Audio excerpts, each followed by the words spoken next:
They called her a fool for wasting her last coin on a dying man. The slave auction had already moved on, merchants haggling over terrified children, guards dragging bodies to the pyre. But Elira Vance knelt beside the poisoned captive anyway, her hands already glowing with healing light. She barely had strength left to give. The crowd laughed. The slavers shrugged. 1 silver piece for a corpse? Let the stupid healer learn. But as that coin changed hands, something else shifted in the dark. Because the man burning with toxin on that blood-soaked platform wasn't just any captive. He was a king, and she'd just rewritten the fate of an entire kingdom. If you want to see how one desperate choice destroys an empire of cruelty, stay until the end. Hit that like button and drop a comment telling me what city you're watching from. Let's get into it. The Thornmar frontier didn't believe in second chances. Elira had learned that the hard way, watching her father dragged into a slaver's wagon 6 years ago while neighbors bolted their doors and pretended not to hear his screams. She'd learned it again when the village healer, the woman who'd taught her everything, died coughing blood. And not a single soul came to help because plague draws bad luck. And she was learning it now, standing at the edge of the weekly auction with exactly 1 silver coin pressed into her palm, watching children sob in cages while well-fed men bid on their futures like they were livestock. The autumn wind bit through her threadbare cloak.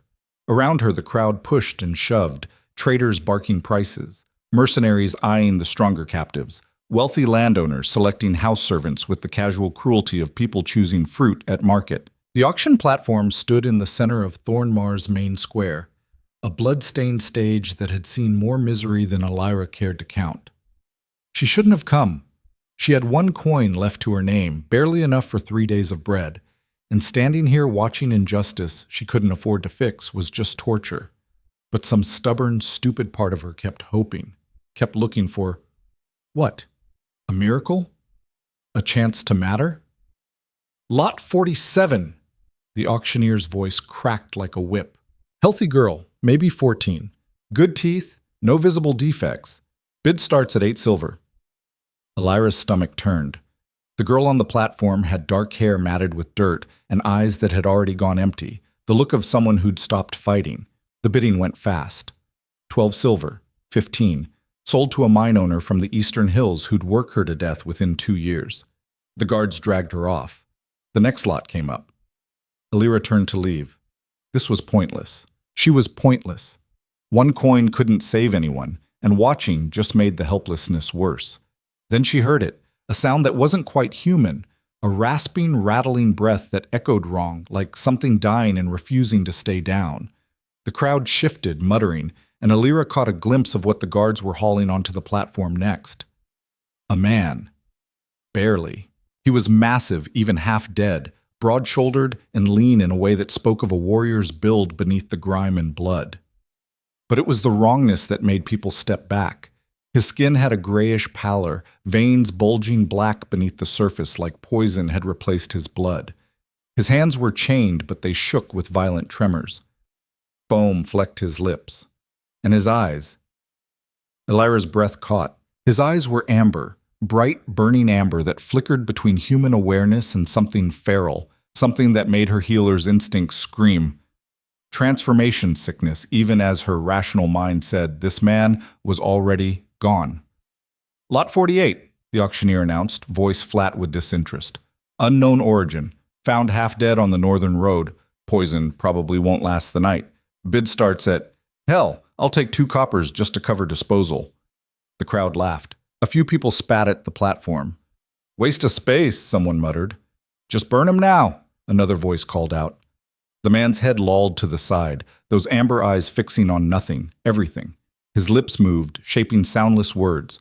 Elira couldn't hear him over the crowd, but she knew desperation when she saw it. And she saw something else. Beneath the poison, beneath the violent shaking and the black veins and the death-rattle breathing, she saw the faint shimmer of an incomplete transformation. This wasn't just sickness. This was a wolf-born who'd been forced halfway into his shift and then poisoned before he could complete it, leaving his body trapped between states, tearing itself apart from the inside. It was the cruelest execution method she'd ever heard of, and it was reversible, maybe, if she acted fast, if she used everything she had left. If she was willing to gamble her last coin, and probably her life on a man who might be a criminal, might be a monster, might be nothing more than another broken soul, this frontier had chewed up and spat out. The auctioneer sighed. No bids? Fine. Guards, take him to the 1 silver. Lyanna's voice didn't sound like her own. It was too loud, too steady, coming from some reckless place inside her that had finally cracked under the weight of watching good people suffer while cowards did nothing. The crowd went silent. Then it erupted in laughter. The healer's lost her mind. 1 silver for a corpse. Brilliant investment. Girl, you'd be better off throwing that coin in the river. The auctioneer blinked at her, genuinely surprised. Miss, that man's not going to survive the hour. You sure you want to waste 1 silver? Lyanna repeated, stepping forward. Her hand shook as she held up the coin, catching the late afternoon light.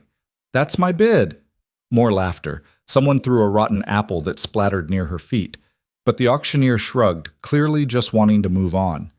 Sold to the fool healer. Congratulations on your purchase. Guards, help the lady collect her prize. The crowd's mockery followed Lyanna as she climbed onto the platform, but she'd stopped hearing it. All her focus had narrowed to the dying man in front of her, the violent tremors racking his frame, the black poison spreading through his veins like ink through water, the faint, desperate sound of his breathing that said his lungs were starting to collapse. She knelt beside him, ignoring the guard's sneers, and pressed her fingers to his throat. His pulse was a chaotic mess, too fast, too weak, skipping beats in a pattern that would stop completely within minutes. Can you hear me? She whispered. The amber eyes found hers. For just a second, they focused, and Lyanna saw intelligence there, saw a person trapped inside the failing body, aware of everything, unable to stop it. His lips moved again. This time she heard the single word, barely a breath. Please. Something inside Lyanna's chest cracked wide open. I've got you, she said, not knowing if it was a promise she could keep. I've got you. Getting him to her cottage should have been impossible. The man was easily twice her weight, and the guards refused to help once she'd paid, leaving her to drag him off the platform while the crowd dispersed to their comfortable homes and their comfortable lives. Lyanna's shoulders screamed as she hauled him down the street, his boots scraping against cobblestones, his breathing getting worse with every passing minute. Halfway there, he convulsed so violently she lost her grip. He hit the ground hard, back arching, fingers clawing at nothing as the transformation tried to force its way through the poison. For a terrible second, Lyanna saw his face start to shift, jaw elongating, teeth sharpening, before the toxin slammed the change backward and he collapsed, choking on his own blood. No, Lyanna gasped, dropping to her knees. No, no, no, stay with me. She pressed her hands to his chest and let her healing gift flare. It wasn't much. She'd never been a powerful healer, just competent enough to set bones and ease fevers. But now she poured everything she had into him, feeling the warmth flow from her palms into his ruined body, searching for the poison's source. There, in his bloodstream, concentrated around his heart, some kind of venom she didn't recognize, designed specifically to block transformation and shut down vital organs simultaneously. Whoever had done this to him had known exactly what they were doing, and they'd meant him to suffer. Lyanna gritted her teeth and pushed harder.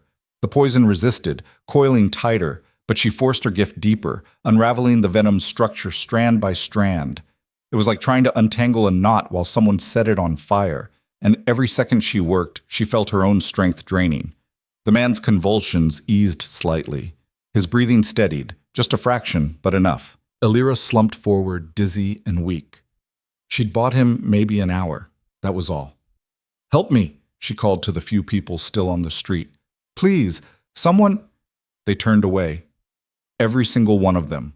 Doors closed, shutters slammed. This was the frontier.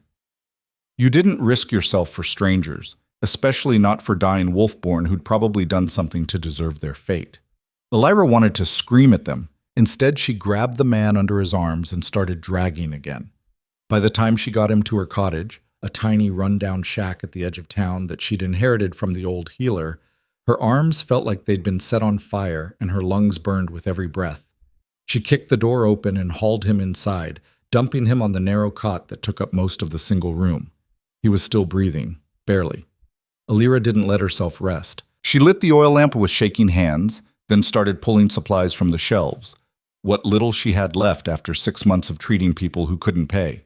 Dried silver leaf for purification, willow bark for pain, a half-empty vial of distilled moonflower that might counteract the transformation block if she mixed it right. And she'd need blood, fresh blood, freely given, to complete the cleansing ritual. Her blood. Lyanna grabbed the small knife she used for herb cutting and didn't let herself think too hard before drawing it across her palm.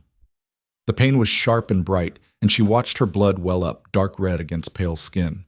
She squeezed her hand over the bowl, mixing her blood with the herbs and moonflower, whispering the old words the village healer had taught her.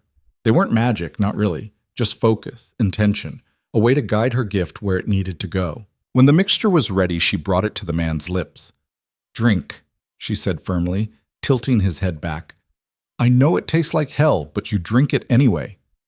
For a second, nothing happened. Then his throat worked, swallowing reflexively, and some of the liquid went down. Good enough. Lyanna set the bowl aside and placed both hands on his chest again, ignoring the pain in her cut palm. This time she didn't hold back.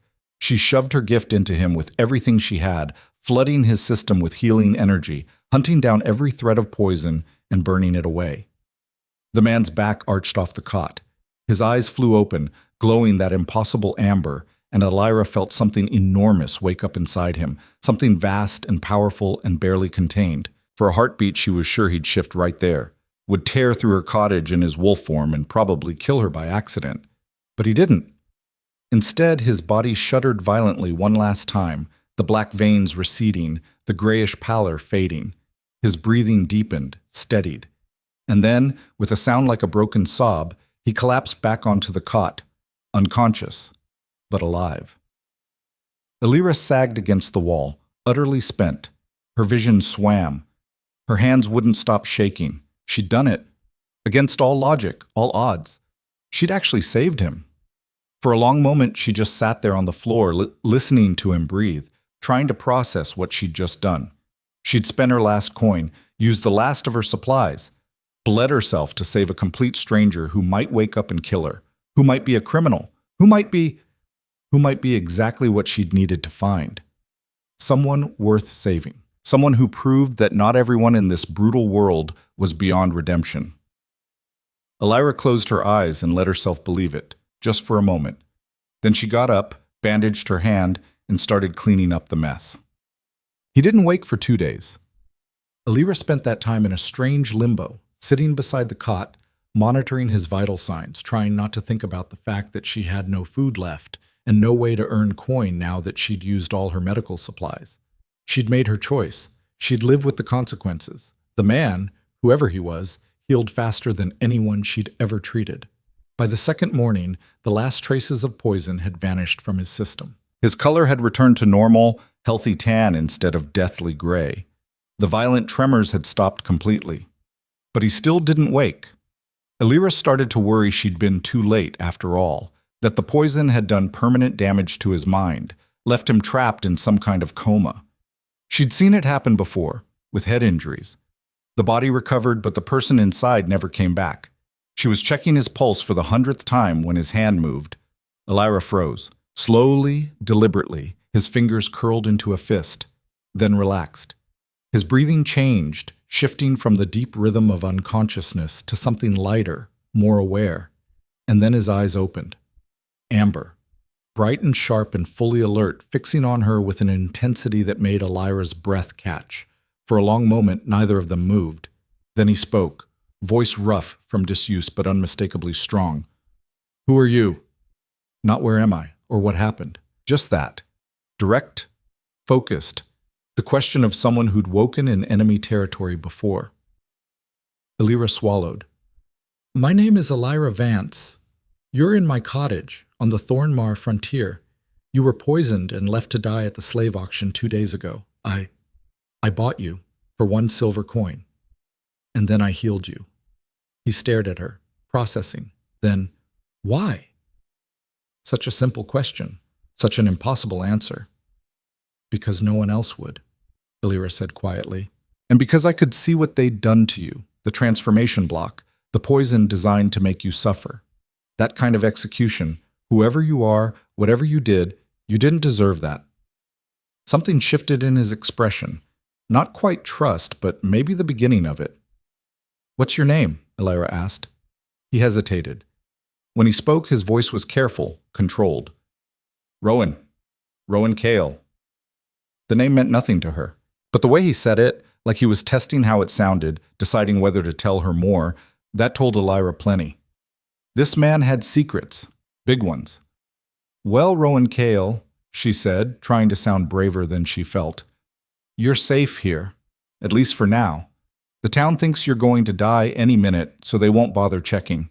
But eventually someone's going to notice, and when they do—" She trailed off, not wanting to finish that sentence. Rowan's jaw tightened. He tried to sit up, and Elira saw him wince as his muscles protested. Not from the poison anymore, but from pure physical trauma. Whatever had happened before he'd been captured, it had been violent. "How long was I out?" he asked. 2 days. You should rest for at least—" "I don't have time to rest." He swung his legs over the edge of the cot, moving with determined purpose despite the obvious pain. "I need to know what they did with the others. The people who were captured with me. Did you see—" "There were at least 50 people sold at that auction," Elira interrupted. "Most of them children. They went to mines, brothels, private estates across the frontier. I don't know who was with you specifically, but if they were captives—" She didn't need to finish. They both knew what happened to most slaves on the frontier. Rowan's hands curled into fists. The temperature in the small cottage seemed to drop, and Elira felt something dangerous ripple through the air, the presence of a predator barely holding itself in check. "My sister," he said, voice deadly quiet. "Her name is Lyra. 15 years old, dark hair, green eyes. She was with me when we were ambushed. They separated us. If she was at that auction—" "I didn't see anyone matching that description," Elira said quickly. "But that doesn't mean she wasn't there. The auction runs every week and they bring new captives from all over. If she's alive, she could be anywhere in the network by now." Rowan stood, and despite the pain, despite everything his body had been through, he moved like a fighter, balanced, controlled, ready for violence. He was taller than Elira had realized, broad enough that he seemed to fill the tiny cottage. "Then I need to find her," he said, "and I need to find the people who did this." There was something in his voice, not just determination but authority. The tone of someone used to being obeyed, used to command. It made Elira wonder again who exactly she'd saved. "You can barely stand," she pointed out. "Whatever you're planning, you need to recover first. At least a few more days." "I don't have a few more days." The words came out sharp, and Rowan seemed to catch himself, visibly pulling back his anger. He took a breath, started again, quieter. "I'm sorry. I know you saved my life. I know I owe you everything. But my sister is out there, probably terrified, probably hurt, and every second I waste is another second she's in danger. I can't—" His voice cracked. "I can't lose her too." Two. Elira heard the weight of that word, all the grief packed into 2 letters, and suddenly she was back at 14, watching her father disappear into a slaver's wagon, screaming for help that never came. She remembered that helplessness, that rage, that desperate need to do something, even when logic said it was hopeless. She'd lived with that wound for 6 years. It had never healed. She'd just learned to carry it. Looking at Rowan now, at the barely controlled desperation in his eyes, the way his hand shook not from poison, but from sheer force of will trying to hold himself together, Elira made a decision that was probably going to get her killed. "Okay," she said. Rowan blinked. "What?" "Okay, we'll find her." Elira crossed her arms, trying to look more confident than she felt. "But not alone, and not with you half dead. You said there were others captured with you. Do you know where they were taken? Who organized the ambush?" Rowan frowned, and Elira saw him struggle with the memory. "It's fragmented. The poison did something to my head, but I remember uniforms, not regular bandits. These were organized, well-equipped, and the man who gave the orders—" His eyes went distant, then snapped back with sudden fury. "I know his voice. I've heard it before. Someone I trusted." A betrayal, then. That explained the vicious execution method. "And the ambush location?" Elira pressed. "Northern Road, maybe 30 miles out. There's an old fort there, abandoned for years. We were using it as a meeting point." He stopped, seeming to realize he'd said too much, but Elira's mind was already working. The Blackstone Fort, I know it. Or I know of it anyway. If they're using that as a base. She grabbed the rough map she kept pinned to the wall. Just frontier landmarks and trade routes, nothing detailed. The slave network on this frontier runs through 3 main hubs. Thornmar is one. There's also Greyvale to the east and Ashwick to the north. If they're operating out of Blackstone, they're probably funneling captives through Ashwick before distributing them to buyers. Rowan stared at her. You know the slave routes? Everyone on the frontier knows them, Lyanna said bitterly. We just pretend we don't. Because knowing means having to admit we're all complicit in… She cut herself off. That was a spiral for another time. Point is, if your sister was separated from you at Blackstone, they either sold her at Thornmar, which I'm fairly sure they didn't, or they took her to Ashwick. That's where they hold the premium captives, the ones they think will fetch higher prices. Was he? She didn't mention what else happened at Ashwick. Rowan probably already knew. Then that's where I'm going, Rowan said. That's where we're going, Lyanna corrected. No. The word was flat, absolute. You've done enough. More than enough. I can't ask you to… You didn't ask. I'm choosing. Lyanna met his gaze and didn't back down. My father was taken by slavers 6 years ago. I never found out what happened to him. Never got to say goodbye, never got justice, never got anything except a hole in my life that won't close.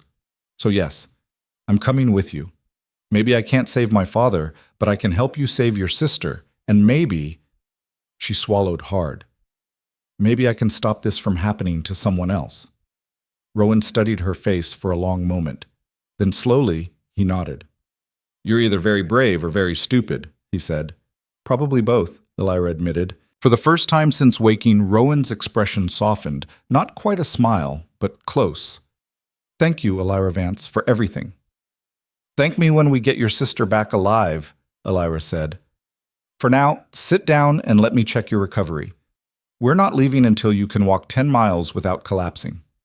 He looked like he wanted to argue, but something in Lyanna's expression must have convinced him, because he sat back down on the cot without protest. As Lyanna examined him, checking his pulse, his reflexes, the steadiness of his hands, she tried not to think about what she'd just committed to.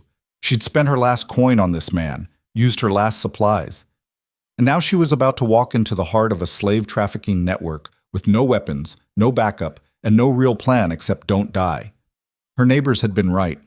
She was a fool. But maybe, just maybe, she was the kind of fool the world needed more of. They left at dawn 3 days later. Rowan had recovered with terrifying speed, another sign that he was more than just a common wolf-born. By the 3rd day, he could run, fight, and shift partially without issue. His full transformation was still unstable, the trauma from the poison-blocked shift leaving his wolf form unpredictable. But his human capabilities were more than enough. Lyanna had spent those 3 days gathering what little supplies she could beg, borrow, or trade for. A neighbor owed her for treating his son's fever, and she'd called in that debt for 2 weeks' worth of dried meat and travel bread. Another woman had given her an old hunting knife in exchange for a promise to heal her daughter's twisted ankle when they returned, if they returned. The morning they left, Lyanna stood in her cottage doorway and looked back at the only home she'd known for 6 years. It wasn't much, just one room, a leaky roof, and memories of loneliness. But it was hers. She might never see it again. Ready? Rowan's voice was quiet behind her. Lyanna turned. He stood in the early light, dressed in plain traveler's clothes. She'd scrounged up, a borrowed pack on his shoulders. He looked like a common wanderer. But Lyanna had watched him move these past few days, had seen the warrior's precision in every step, the leader's authority in every decision. Whatever he'd been before the ambush, it was something significant. Ready, she said. They walked out of Thornmar side by side, and not a single person came out to say goodbye. Not a single voice called good luck or be safe. The frontier had already forgotten Lyanna existed. Good. That would make it easier when she came back and burned this whole rotten system to the ground. The thought surprised her with its viciousness. But Lyanna didn't push it away. She let it settle in her chest, cold and sharp, right next to the wound that had never healed. The northern road stretched ahead of them, empty and dangerous in the gray morning light. And somewhere at the end of it, in a place built on suffering and greed, a 15-year-old girl waited for rescue. Elira adjusted her pack and started walking. Behind her, Rowan matched her pace. A king and a healer, both broken in different ways, both carrying wounds that might never close. But for now, in this moment, they had purpose. They had a mission, and they had each other. It would have to be enough. The first body appeared 3 miles outside Thornmar. Elira saw the crows first, black shapes circling lazy spirals against the gray sky. Then the smell hit her, sweet and rotten, and she knew what they'd find before Rowan even raised his hand to stop her. The corpse hung from a roadside tree, naked and mutilated, with a wooden sign nailed to its chest. The letters were crude but clear. Thief. "Don't look," Rowan said quietly. But Elira had already seen enough. The body was fresh, maybe 2 days old. Young, probably late teens. The crows had started on the soft parts. "They do this on every main road," she said, voice flat. "Keeps people scared, keeps them obedient." Rowan's jaw worked. "Who's they?" "The Frontier Council, local magistrates, whoever's in charge of keeping order." Elira forced herself to keep walking, leaving the body behind. Out here, justice is just another word for terror. You steal bread because you're starving? They hang you as an example. You speak out against the slavers? You disappear. The system works because everyone's too afraid to fight it. She felt Rowan's eyes on her but didn't turn. Didn't want him to see how much her hands were shaking. They walked in silence for another hour, the road stretching empty in both directions. This deep into the frontier, settlements were sparse, just scattered farms and the occasional trading post, all of them fortified against bandits and worse. The land itself was harsh, all rocky hills and scrub brush that couldn't sustain much beyond hardy livestock and desperate people. When the sun hit its peak, they stopped to eat. Rowan found a spot off the road, sheltered by a cluster of boulders that gave them a clear view of anyone approaching. Military thinking, Elira noted. He moved like someone who'd spent a lifetime preparing for ambush. She bit into the dried meat, chewing slowly to make it last. "How long were you out here, before they captured you?" Rowan took a drink from the water skin before answering. 3 weeks. We were tracking rumors about a major trafficking hub. My sister insisted on coming. She's got a gift for reading people, catching lies.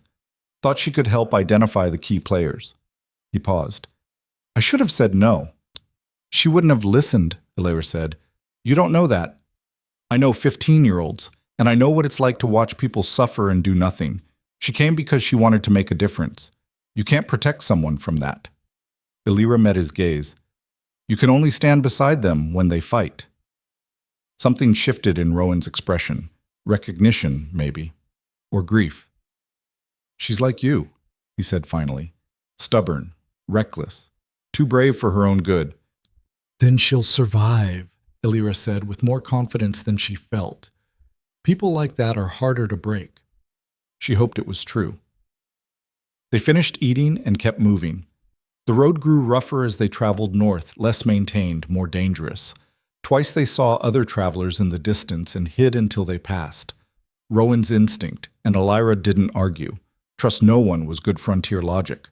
By late afternoon, her feet were screaming and her shoulders ached from the pack. She'd gotten soft these past 6 years, staying in one place, healing people who never thanked her. This kind of walking, the relentless, mile-eating pace Rowan set, reminded her body of everything it had forgotten about survival.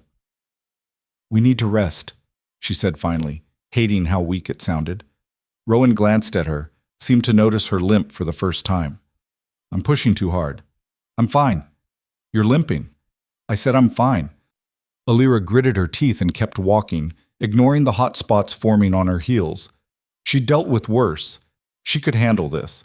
Rowan caught her arm, stopping her. "Elira, we can't help Lyra if you collapse from exhaustion. Take a break." The gentleness in his voice almost broke her. She wanted to snap at him, prove she was tough enough for this.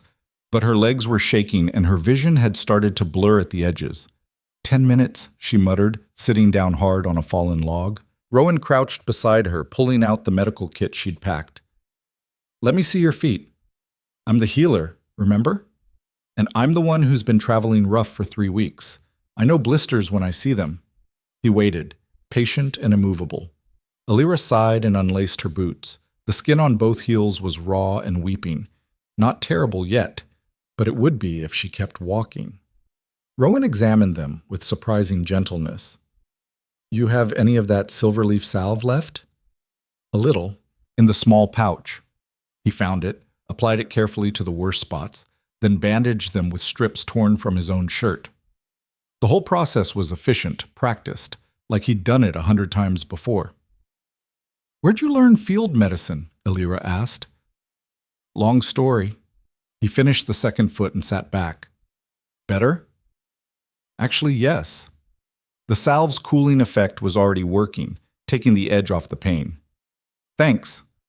We'll take it slower tomorrow, Rowan said. No point getting there fast if we're too broken to fight. Lyanna wanted to argue, but he was right. She nodded instead, letting herself rest while Rowan kept watch. The sun was starting to drop, painting the sky in shades of orange and gold that would have been beautiful if everything else wasn't so bleak. Can I ask you something? Lyanna said after a while. Yes. Who are you, really? She held up a hand before he could deflect. I'm not stupid.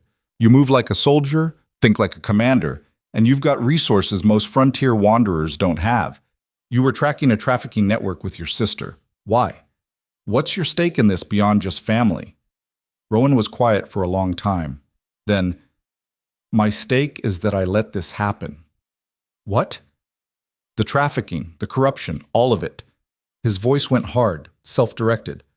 I had power, influence, and I wasted it playing politics instead of actually fixing anything. I told myself the system would work if we just made better laws, appointed better officials. But laws don't mean anything when the people enforcing them are bought and paid for. And by the time I figured that out, he gestured at the empty, brutal landscape around them. This is what was left. Lyanna processed that. You were government. Something like that. High level.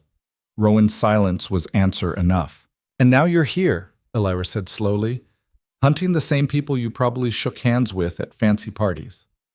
Some of them, yes. She should have been angry at him, at the system he'd failed to fix, at her own naivety for trusting him. But looking at Rowan's face, seeing the genuine pain there, all she felt was a tired kind of understanding. Everyone failed eventually. The question was what you did after. Well, she said, at least you're trying to fix it now. Trying isn't the same as succeeding. No, but it's more than most people do. Lyanna stood, testing her newly bandaged feet. The pain was manageable. Come on, we're losing light, and I want to make it to that trading post before dark. The one marked on my map, Crow's Rest? Rowan's expression darkened. That's not a good place.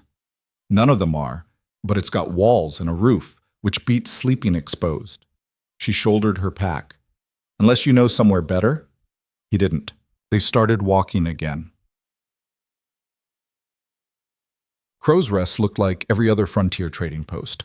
Rough wooden walls, a central building that served as tavern and general store, and a scattering of smaller structures for sleeping and storage. But something about it felt wrong to Lyanna the moment they walked through the gates. Too quiet. Too many people watching them with cold, evaluating eyes. Stay close, Rowan murmured. The tavern was packed despite the early hour, full of hard-looking men and women who went silent when Lyanna and Rowan entered. The barkeep, a scarred woman with gray-shot hair, looked them over with the practiced assessment of someone who'd seen every kind of trouble.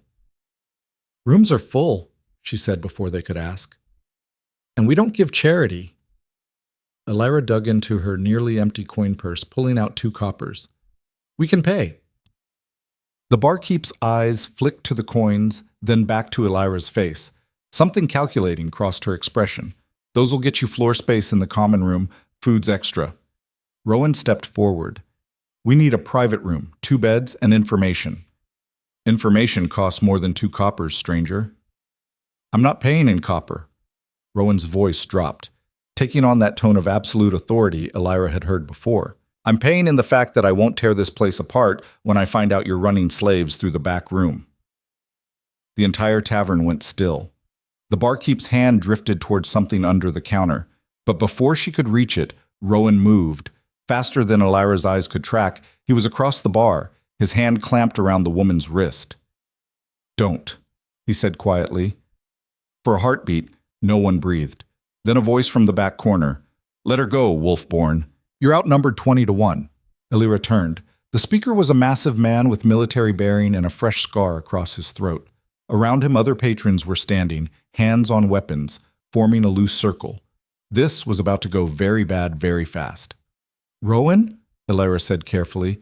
"Maybe we should—" "You're Marcus Thorne," Rowan said, still holding the barkeep but now looking at the scarred man. "Former captain in the Territorial Guard. Dishonorably discharged for trafficking. Last I heard you were running operations out of Ashwick." Marcus's expression didn't change. "And you're someone who talks too much and doesn't know when he's beat." "Probably."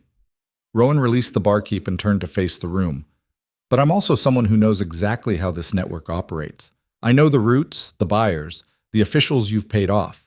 And I know you just received a shipment 3 days ago, 15 captives, including a 15-year-old girl with dark hair and green eyes." Illyra's heart stopped. Marcus's eyes narrowed. "You're fishing." "Am I?"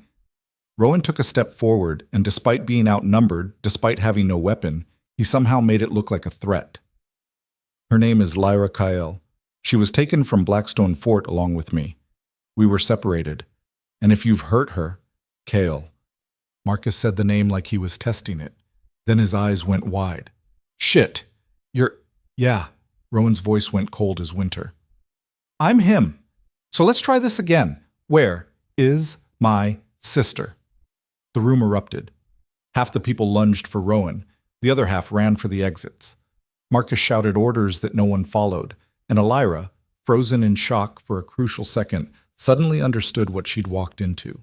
Rowan wasn't just connected to power. He was power. And these people recognized him.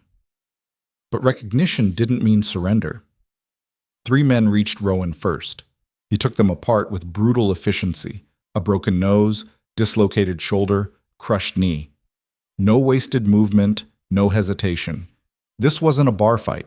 This was an execution performed at close range. Illyra grabbed the nearest thing, a heavy iron skillet from the kitchen counter, and swung it at a woman coming at her with a knife.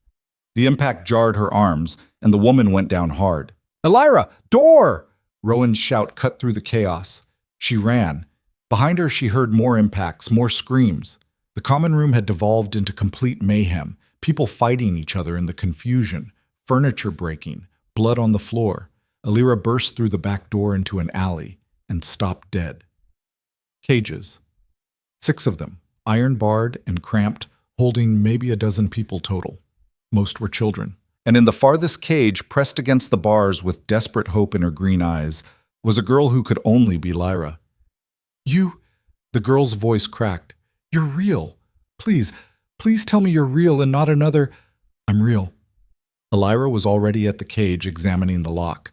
Standard slave trade design, meant to open with a key she didn't have. "Your brother sent me. He's—" An explosion of sound from inside the tavern. More screaming. Then Rowan's voice, cutting through everything. "Illyra!" She turned just as Marcus Thorne came through the door, bloodied but still dangerous, a wicked curved blade in his hand. "Found the merchandise, did you?" he said, breathing hard. "Clever girl. Won't do you much good."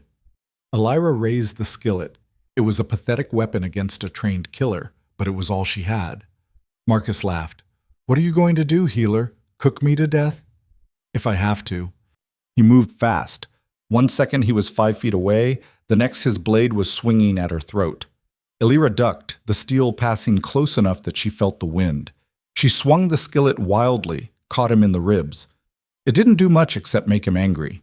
His next strike she barely blocked, the blade scraping against iron with a sound that made her teeth ache. He was stronger, faster, and she was going to die in this alley unless— Rowan hit Marcus like a freight train. The 2 men went down in a tangle of limbs and violence. Marcus's blade went flying. They rolled, Rowan ending up on top, his hands around Marcus's throat. "Where are the keys?" Rowan's voice was barely human now, something wolf-touched bleeding through. "The keys, Marcus, now!" Marcus tried to fight, tried to throw him off. Rowan just squeezed harder. "Can't breathe. Keys! His belt!" One of the children in the cages called out, voice shaking. Illyra dove for Marcus's belt, found a ring of keys, yanked it free. Her hands shook so badly she dropped them twice before getting the first cage open. The children poured out, some running immediately, others frozen in shock. Lyanna ignored them all, racing to Lyra's cage. The fourth key worked. The door swung open. Lyanna practically fell into her arms, sobbing. "He's alive? Rowan's alive?" "I'm here." Well, Rowan had released Marcus. The man was unconscious but breathing, and now he crossed to his sister, pulling her into a crushing embrace. "I'm here. I've got you. You're safe." Watching them, Lyanna felt something crack in her chest. This was what she'd lost. This reunion, this relief, this second chance. Her father was gone, probably dead years ago. She'd never get this moment. But Lyanna had it, and that mattered. "We need to move," she said, voice rough. "Now, before the others regroup." Rowan nodded, not letting go of his sister.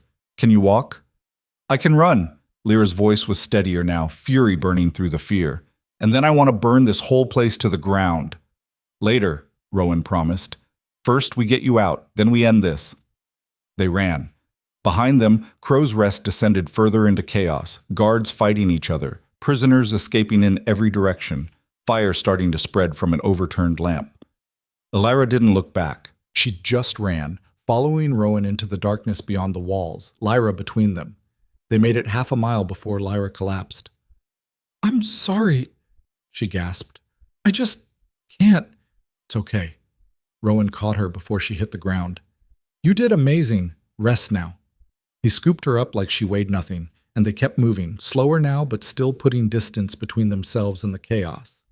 Lyra's lungs burned. Her bandaged feet screamed. But she didn't stop. They found shelter in a rocky outcrop an hour later, just a shallow cave, barely deep enough for the three of them, but it was hidden and defensible. Rowan laid Lyra down gently while Lyanna checked her for injuries. "Bruises," she said after a quick examination. "Dehydration, exhaustion, but nothing broken, nothing that won't heal." She looked at Lyra. "They didn't—" "No." Lyra's voice was fierce. "They tried. I fought. And then—" She swallowed hard. "There was another girl, older. She helped me, protected me, but they took her away yesterday, and I don't know—" "We'll find her," Rowan said. "All of them. Everyone in that network. I promise you." Lyra grabbed his hand. "You can't promise that." "Watch me." Lyra started a small fire, risky, but they needed warmth and light. As the flames caught, she finally let herself look at Rowan's face and saw it there. The absolute determination of someone who'd just declared war. He'd been hunting the trafficking network before. Now it was personal. Now it was blood. "We can't go back to Thornmar," Lyanna said quietly. "They'll know we freed the captives. They'll send people." "Good," Rowan said. "Let them come." "Rowan, I'm done hiding." He met her eyes across the fire. "I'm done pretending this is something I can fix quietly. These people took my sister, poisoned me, left me to die as an example. And they're doing it to hundreds, thousands of others. So no, I'm not running. I'm going to find every single person involved in this network, from the bottom all the way to the top, and I'm going to tear it down, violently if necessary." Lyra watched her brother, something like awe in her expression. "You sound like Dad." Something painful crossed Rowan's face. "Dad's dead because he tried to do this the right way. So I'm going to try the wrong way. See how that works out." Lyra should have argued, should have pointed out that 3 people, 2 of them injured, couldn't take on an entire criminal network. Should have been the voice of reason, but instead she heard herself say, "Where do we start?" Rowan looked at her, then at his sister, then back at the fire. "Ashwick," he said finally. "That's the hub. That's where Marcus was taking the captives. If we hit it hard enough, fast enough, we can free everyone there and get the records, buyer lists, official contacts, everything we need to bring down the whole operation." "That's suicide," Lyanna said. "Probably." "I'm in," Lyra said immediately. "You're injured," Rowan started. "I'm in." Lyra's voice left no room for argument. "Those people took 3 weeks of my life. They hurt me. They hurt others. And you're not facing them without me. End of discussion." Brother and sister stared at each other. Some wordless understanding passed between them. Rowan turned to Elira. You don't have to do this. You've done more than enough. Take the supplies, head back to Thornmar, and what? Elira interrupted. Go back to my empty cottage? Keep healing people who spit on me? Pretend I didn't see those cages? She shook her head. I bought you for 1 coin because no one else would. I'm not stopping now just because it gets dangerous. This isn't just dangerous, Rowan said. This is a direct assault on people who have money, power, and no conscience. They will kill us if they can, slowly, if possible. Then we'd better make sure they can't. Elira felt that cold, sharp thing in her chest again. The rage she'd carried for 6 years, finally finding a target. My father's gone. I can't save him. But maybe I can save someone else's father, or mother, or sister. She met Rowan's eyes. That's worth dying for. For a long moment, no one spoke. Then Lyra laughed, a broken, slightly hysterical sound. We're really doing this. We're really going to attack a slave fortress with 3 people and whatever weapons we can scrape together. Yes, Rowan said. We're going to die. Maybe. But we'll take them with us, Elira finished. They sat around the fire as night deepened, 3 broken people planning an impossible mission. Somewhere to the north, Ashwick waited, a fortress built on suffering, protected by corruption, run by people who thought themselves untouchable. They were about to find out how wrong they were.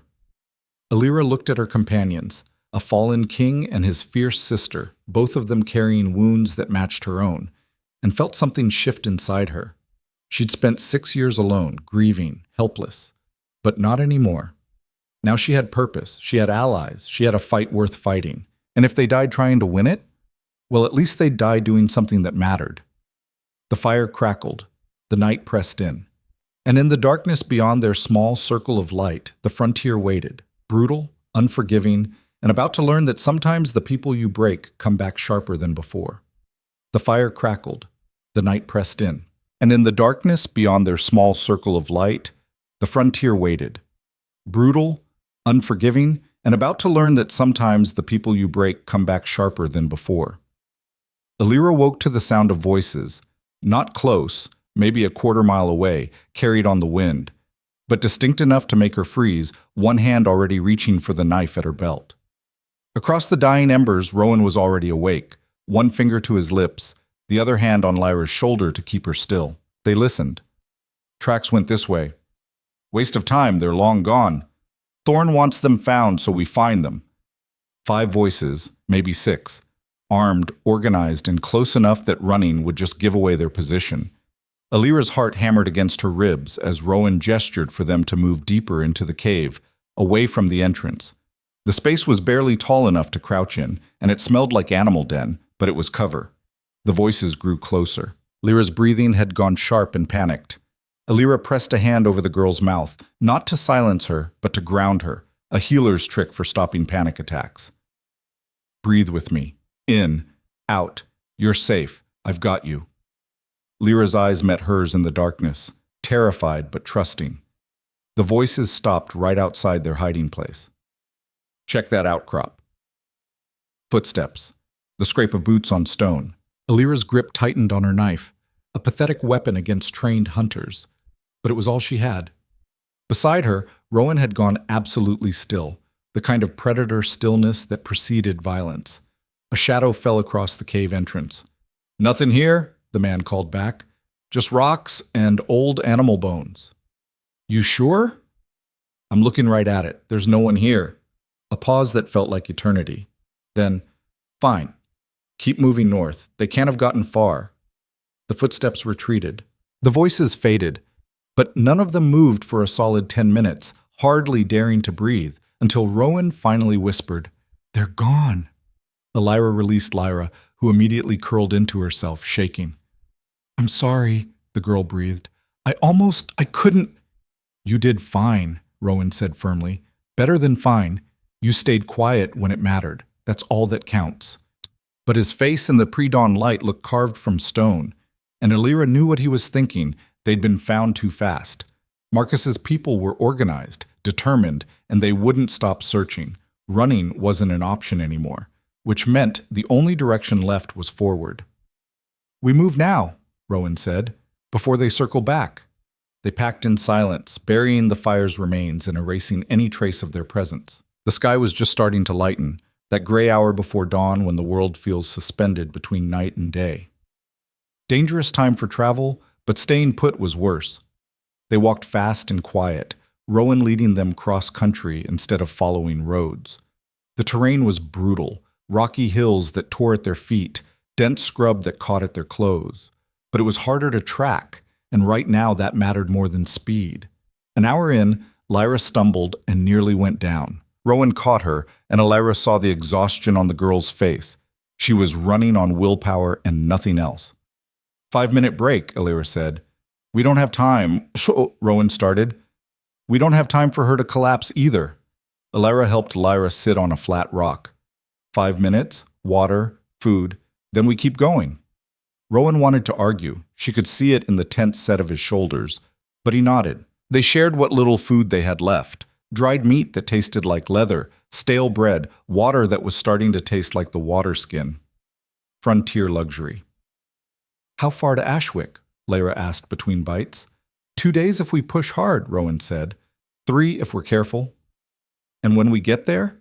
The girl's voice was steady, but her hands shook. "What's the plan? Because walking up to the front gate and asking nicely probably won't work." Despite everything, Lyra almost smiled. Lyra had her brother's dry humor. "The plan," Rowan said slowly, like he was working it out as he spoke, "is to not be stupid. Ashwick's a fortress.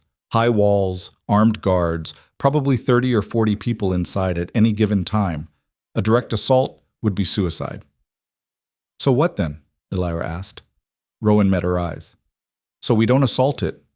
We infiltrate it." The idea was insane. It was also the only option they had.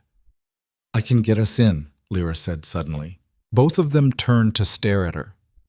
"What?" "I was a captive for 3 weeks. I know how the transport works. They move people in covered wagons, usually at night. If we can intercept one of those wagons..." She trailed off, seeing their expressions. "It's not a great plan." "It's a terrible plan," Rowan agreed. "It's also exactly what we're going to do." The wagon came 2 nights later, exactly as Lyra had predicted. They'd spent the intervening time preparing, stealing supplies from an abandoned farm, scouting the road between Crow's Rest and Ashwick, finding the perfect ambush point. Rowan had transformed that first night, his wolf form massive and terrifying in the moonlight, and he'd hunted. They'd eaten fresh meat for the first time in days, and Lyra had tried not to think about what it meant that he could kill so efficiently. Now they waited in the darkness beside the road, watching the wagon approach. 2 drivers up front, both armed. The back was covered, but Lyra could hear the sounds inside, quiet crying, the rattle of chains, more captives being delivered to hell. "Remember," Rowan whispered, "fast and quiet. We can't let them raise an alarm." Lyra's hands were sweating on the knife handle. She'd never hurt anyone before. Not really, not beyond swinging a skillet in desperation. But tonight she might have to kill. The thought made her stomach turn. The wagon drew closer. Rowan moved first, a blur of speed that took the first driver clean off the seat. The man hit the ground hard and didn't get up. The second driver reached for his weapon, but Lyra was already there, having circled around the other side. She grabbed the reins and yanked, and the horses reared, spilling the driver backward.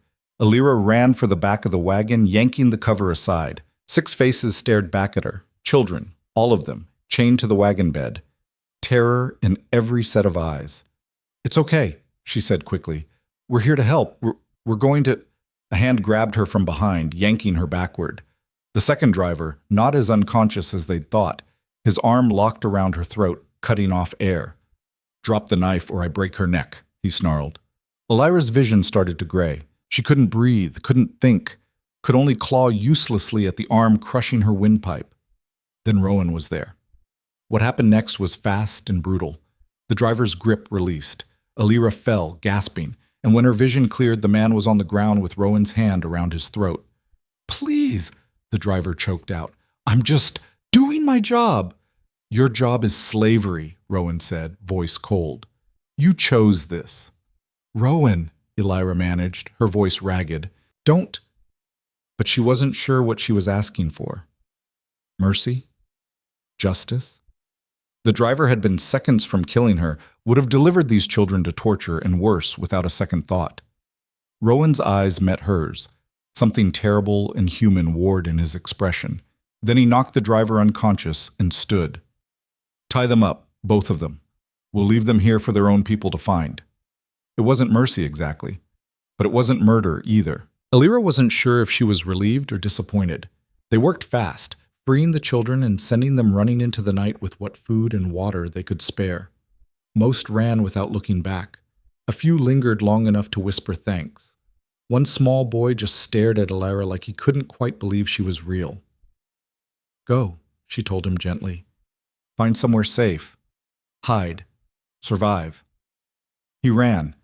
When the wagon was empty, they climbed inside and pulled the cover back over. Rowan had taken one driver's uniform. It fit badly, but in the dark, it would pass. Lyanna would be the captive being delivered. And Lyanna. You're the new merchandise, Rowan said. They won't question one more body. Lyanna's stomach twisted. You want me to pretend to be a slave? I want you to survive long enough to get inside. Once we're in, we can... I know. She did know. Understood the logic. But the idea of putting herself in chains, even fake ones, made her skin crawl. She'd spent 6 years watching people dragged away in chains, had bought Rowan in chains, had sworn she'd never let it happen to her. But this wasn't about her fear. This was about the people still trapped inside Ashwick, waiting for rescue that would never come unless someone was brave enough or stupid enough to try. Do it, she said. Rowan's hands were gentle as he fastened the shackles around her wrists.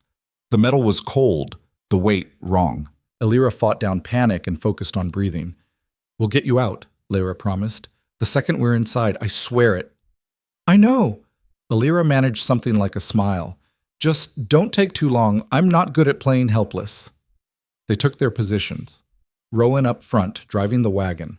Lyanna and Lyanna in the back, both of them chained, both of them pretending to be broken. The wagon started moving. Ashwick appeared out of the darkness like something from a nightmare. High stone walls, guard towers at each corner, gates of iron-bound wood that looked thick enough to stop a battering ram. Through gaps in the wagon cover, Lyanna caught glimpses of the fortress interior. Torch-lit courtyards, armed patrols, and in the distance, the low stone buildings where they kept the captives. Her heart hammered so hard she thought it might crack her ribs. The wagon stopped at the gates. Voices outside. Delivery from Crow's Rest. You're late, Thorne said. Thorne can deal with it. We ran into trouble on the road. Bandits. A pause, then, let me see the merchandise. Footsteps. The cover yanked back, torchlight flooding in, making Lyanna squint. A guard stood there, hard-faced and suspicious, looking them over like livestock. 2? I was told there'd be 6. The others ran when we got hit, Rowan said, voice flat and bored, perfect imitation of a man who'd done this too many times to care. These 2 were smart enough to stay put. The guard's eyes narrowed. I don't recognize you. I don't recognize you either. Funny how that works. Rowan shifted slightly, and Lyanna saw the tension in his shoulders.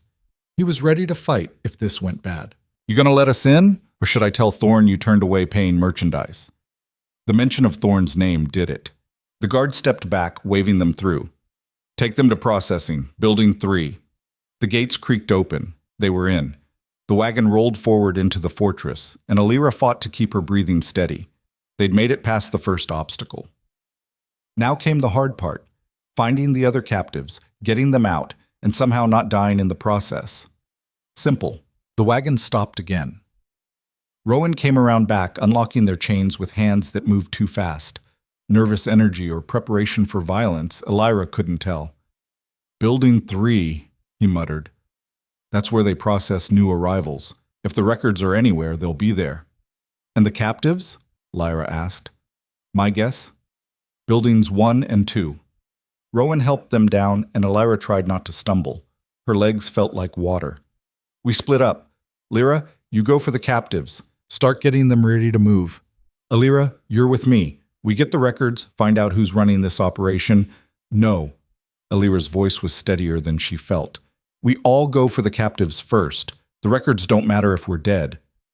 The records are evidence. Without them, Without the people, the records are just paper. Alira met his eyes.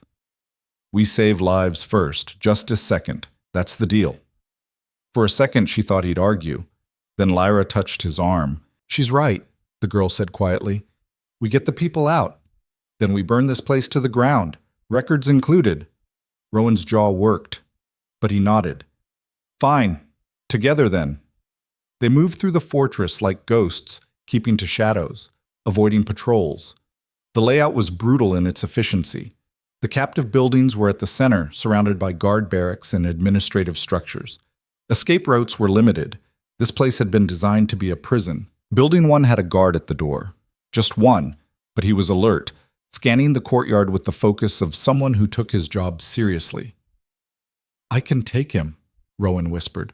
No, too loud. Alira's mind raced. We need a distraction, something that pulls the guards away without raising a general alarm. Like what? Like a fire. Lyra was already moving, picking up a discarded torch. The supply building, over there. We set it, let it burn just enough to create chaos, then move while everyone's distracted. It was reckless. It was dangerous. It was also their best option. Do it, Rowan said. Lyra ran. 30 seconds later, flames erupted from the supply building's roof. Shouts went up. Guards came running from every direction, including the one watching Building 1. They slipped inside. The smell hit Alira first, unwashed bodies, fear, desperation. Then her eyes adjusted to the dim light, and she saw them. Maybe 20 people, chained to the walls, huddled together for warmth. Most were children. A few were adults, broken-looking and hollow-eyed. One of them looked up as they entered. Who?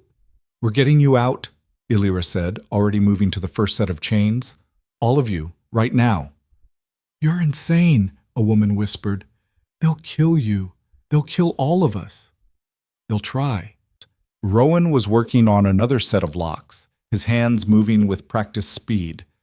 But they're about to be very busy putting out a fire, which gives us maybe 10 minutes to get everyone out and gone before they realize what's happening. He made it sound simple, like they weren't about to attempt the impossible. The locks started coming off. People began to move, slowly at first, like they couldn't quite believe this was real. Then faster, hope kindling in eyes that had gone dead. Building 2, Lyra said, already heading for the door. There are more in Building 2. Lyra, wait! But she was gone, disappearing into the chaos outside. Damn it! Rowan looked torn between following his sister and helping the people in front of them. Alira, go. I've got this. Alira freed another captive, a boy who couldn't have been more than 10. Get your sister. Get the others. I'll get these people to the gates. You can't. I can. Go. For a heartbeat, Rowan hesitated. Then he ran after Lyra, leaving Alira alone with 20 terrified people and approximately 0 ideas about how to actually get them to safety. She took a breath, then another. Then she turned to face them. Listen to me, she said, voice caring. I know you're scared. I know you don't know if you can trust me. But right now, this second, you have a choice. You can stay here and wait for the guards to come back, or you can follow me out of this place. It won't be easy. Some of you might not make it, but I swear to you, I will get as many of you out as I possibly can. Silence. Then the woman who'd called her insane stepped forward. Where do we go? Alira pointed toward the gates. There. Fast and quiet. Stay together. If we get separated, head north into the hills and keep running. Don't stop. Don't look back. And you? I'm going to make sure everyone gets out.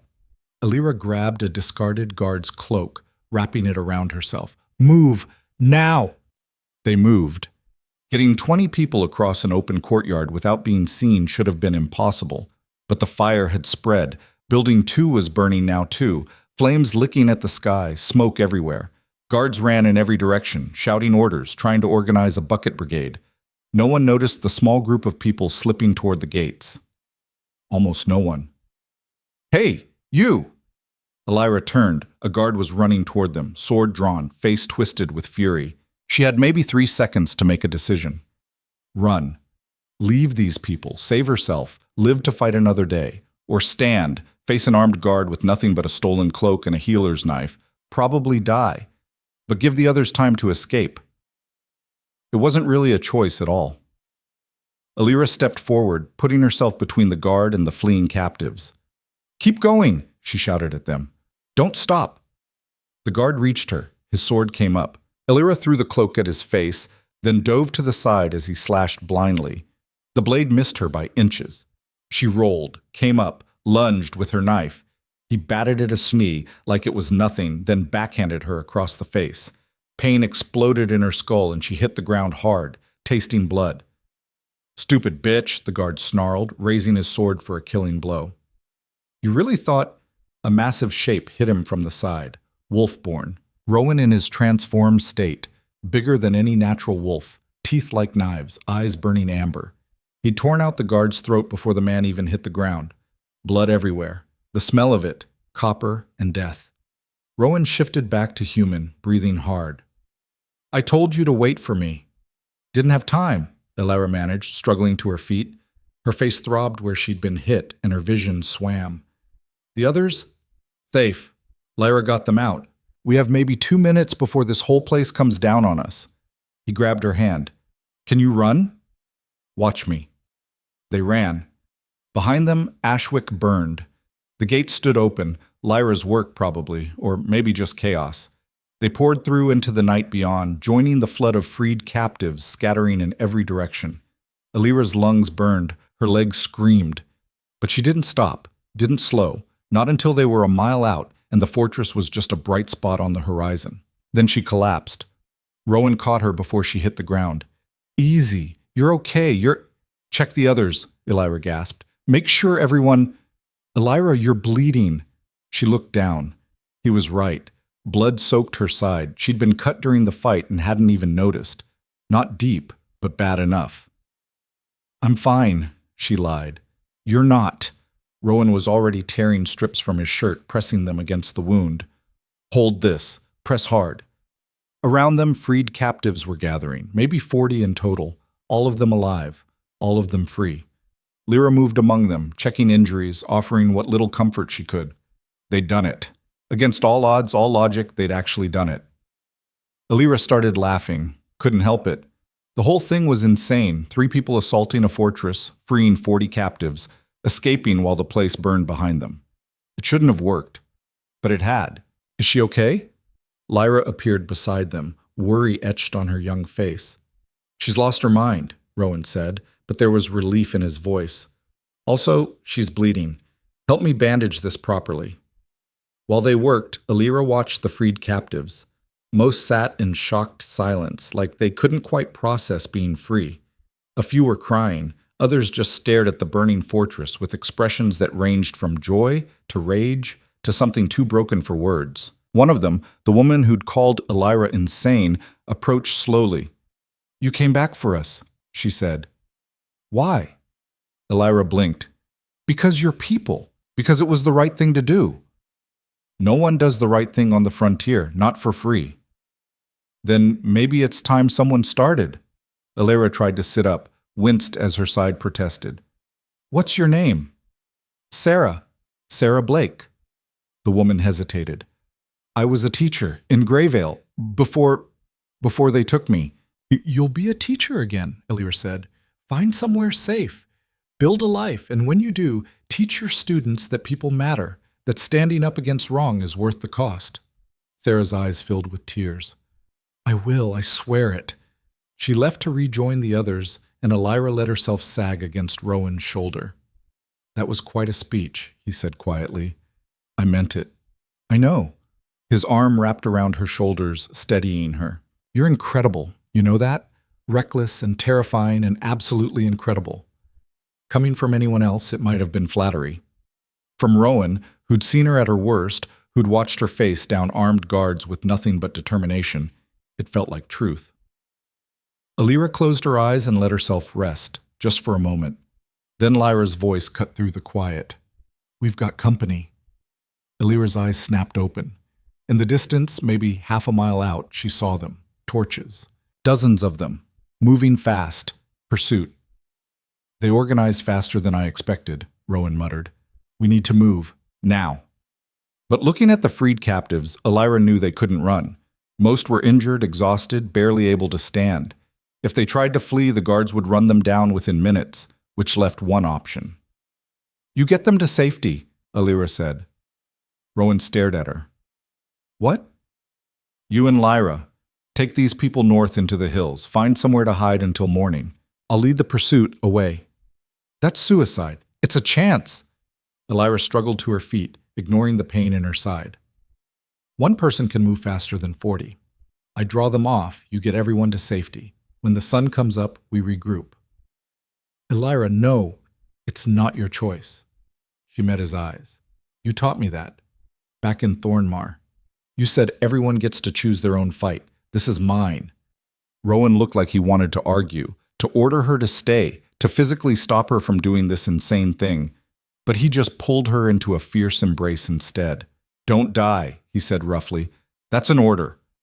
"Not really my style." Elira hugged him back, then Lyra. "Take care of each other, and if I don't make it, finish what we started. Burn down everyone involved in this. Leave nothing standing." "We will," Lyra promised. "But you're going to make it. You have to. We need you." Elira wanted to believe that. Instead, she grabbed a torch from one of the captives and started running, away from the group, parallel to the pursuit, making herself as visible as possible. Behind her, she heard Rowan shouting orders, getting people moving. Good. He'd get them to safety, and she'd buy them time to do it. The pursuit noticed her torch. She heard shouts, saw the line of torches shift direction, coming for her now. She was the target, the prize, the one who'd orchestrated this whole disaster. Elira ran harder. The terrain grew rougher, rocky ground that twisted ankles, hidden holes that could break legs. She ignored it all, focused only on keeping ahead of the pursuit, on being just visible enough to keep them chasing. A quarter mile, half a mile, a mile. Her lungs were on fire, her wounded side screamed with every step. But she kept going, kept running, kept leading them further and further from the people she'd saved. Then her foot hit a hidden root and she went down hard. Pain exploded through her ankle. She tried to stand, but her leg wouldn't hold weight. Broken? Sprained? Didn't matter. She couldn't run anymore. The torches were getting closer. She could hear voices now. "There, she's down! Alive! Thorn wants her alive!" Elira crawled behind a boulder, pulling out her knife. It was a pathetic weapon, but she'd make them work for it. She'd fight until she couldn't anymore. The first guard came around the boulder. Elira slashed at his legs, and he stumbled back with a curse. "Feisty one! Hold her down!" More guards. Too many. They grabbed her arms, wrenched the knife away. Someone kicked her wounded side, and she screamed, vision going white with pain. When it cleared, she was on her back, staring up at a circle of hard, angry faces. And in the center, pushing through the crowd, was a man she recognized from Lyra's description. Marcus Thorn. Bloodied, burned, absolutely furious. "You," he said, voice like gravel. "You're the healer, the one who bought the Alpha King for a single coin." Elira's blood ran cold. Alpha King. She looked at Marcus's face and saw the truth there. He knew exactly who Rowan was, had known all along. "You should have let him die," Marcus continued. "Would have saved everyone a lot of trouble. But you didn't. You saved him, helped him find his sister, and then..." His voice dropped to something cold and dangerous. "You destroyed 3 weeks of work and cost me 40 pieces of valuable merchandise." He crouched beside her, grabbing her jaw. "So here's what's going to happen. We're going to take you back to Ashwick, what's left of it. And we're going to make an example of you that will make every other bleeding heart fool on this frontier think twice before playing hero." He smiled. "It's going to take days, and it's going to hurt. And your precious Alpha King is going to hear every single scream." Elira spat in his face. Marcus hit her so hard something cracked in her skull. The world tilted, darkness rushing in at the edges. The last thing she heard before unconsciousness took her was Marcus's voice. "Put her in chains and send word to the capital. Tell them we've got leverage. Tell them Rowan Cale will come for her." He paused. "And when he does, we'll be ready." Then nothing. Then nothing. Pain dragged Elira back to consciousness, sharp, insistent, radiating from a dozen different places. Her head throbbed where Marcus had hit her, her ribs screamed with every breath, and her wrists burned where shackles had rubbed skin raw. She opened her eyes to darkness. Not complete darkness. Somewhere above, a sliver of torchlight bled through iron bars, enough to see that she was underground, a cell, stone walls slick with moisture, the air thick with the smell of mold and old blood, enough to see that she wasn't alone. 3 other women huddled in the corner. They watched her with hollow eyes, the kind that had seen too much suffering to expect rescue. "You're awake," one of them said flatly. "Lucky you." Lyanna tried to sit up. Her body protested violently, and she had to bite back a groan. "Where?" "Ashwick's lower levels, the punishment cells." The woman's voice carried no emotion, like she'd burned through all her fear and rage and had nothing left. "They put the troublemakers here, the ones they want to break before selling, or the ones they're going to kill slowly as examples." The words settled over Lyanna like ice water. "How long have I been out?" "Day and a half, maybe. Hard to tell down here." Day and a half. Rowan and Lyanna had that much head start at least. Enough to get the freed captives somewhere safe. Enough to... To what? Come back for her? That's what Marcus was counting on. He'd said it himself. Leverage. They'd use her as bait to draw Rowan into a trap. And knowing Rowan, it would work. "There's no escape," another woman said, reading Lyanna's thoughts. "Others have tried. They always fail. Best thing you can do is keep quiet when the guards come. Makes it hurt less." Lyanna looked at the 3 women, really looked at them. All bore signs of systematic brutality, burns, scars, broken bones that had healed wrong. These weren't just captives, they were warnings, proof of what happened when you fought back. Something cold and furious crystallized in Lyanna's chest. "No," she said. The first woman blinked. "What?" "No, I'm not accepting that." Lyanna forced herself to her feet, using the wall for support. Her ankle throbbed, sprained badly but not broken. She could work with that. "There's always a way out, we just have to find it." "You're in denial," the second woman said, not unkindly. "I was too at first, you'll learn." "I've already learned plenty." Lyanna started examining the cell, looking for weaknesses. The door was solid iron, the lock complex. The walls were stone, too thick to break through. The bars overhead were narrow, designed to prevent escape. "I learned that the frontier runs on fear, that people like Marcus Thorne stay in power because everyone's too terrified to fight back. But I also learned," she turned to face them, "that fear only works if you let it." The third woman, who hadn't spoken yet, laughed bitterly. "Big words from someone in chains." "I've been in chains before. I got out." Lyanna met each of their gazes in turn. "And I'm going to get out again, with or without your help." Silence. Then the first woman shook her head. "You're either very brave or very stupid." "People keep telling me that." Lyanna returned to examining the cell, running her hands along the walls, testing stones for looseness. "I'm starting to think it's both." She worked methodically, ignoring the pain, ignoring the futility. There had to be something, some weakness, some flaw in the design. Prisons weren't perfect. They couldn't be. An hour passed. Maybe 2. The women watched her with a mixture of pity and something that might have been hope, buried deep. Then Lyanna found it. Not an obvious weakness, just a stone in the corner that sat slightly proud of the others, its mortar crumbled with age and moisture. She pressed it experimentally. It shifted. "Help me with this," she said. The first woman, her name was Kara, Lyanna learned, came over reluctantly. Together they worked at the stone, prying with fingernails until it came loose. Behind it, nothing but solid rock. But the stone itself was heavy, angular, a weapon.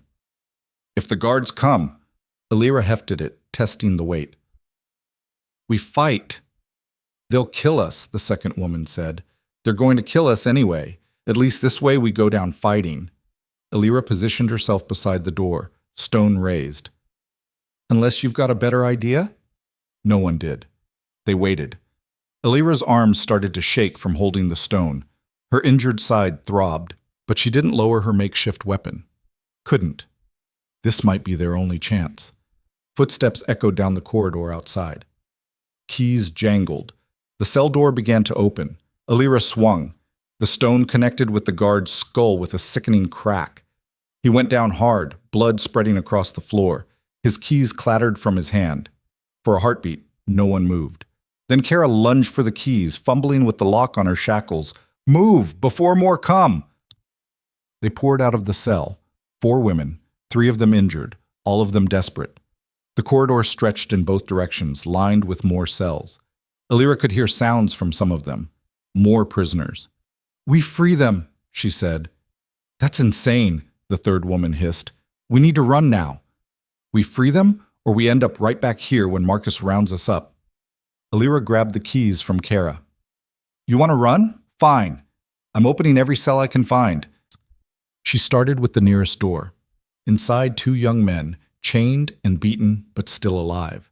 Their eyes went wide with shock when Lyanna unlocked their shackles. You're freeing us?" "I'm trying to start a revolution," Lyanna said. "You in?" They were in. Cell by cell, she worked down the corridor. Some prisoners ran immediately. Others stayed, grabbing improvised weapons, chains, rocks, broken wood.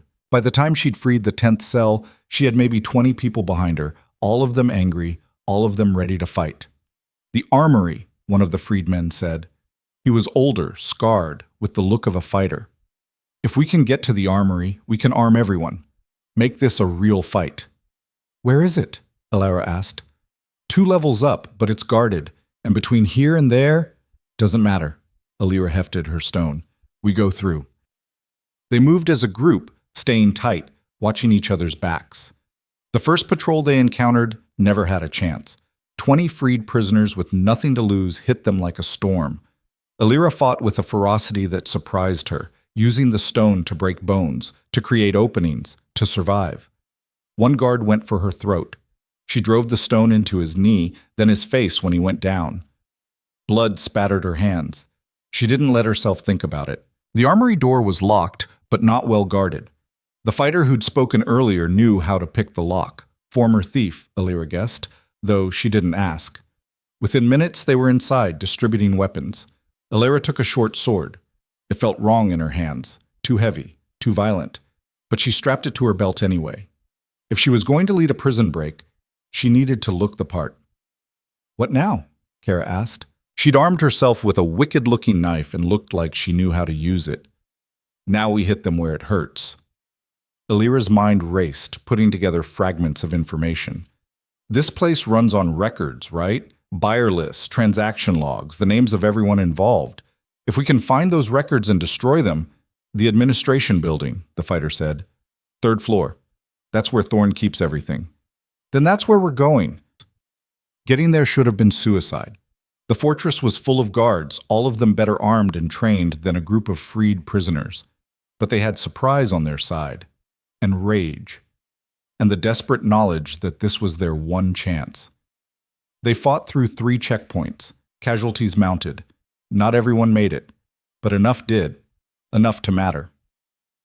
The administration building's 3rd floor was chaos by the time they arrived.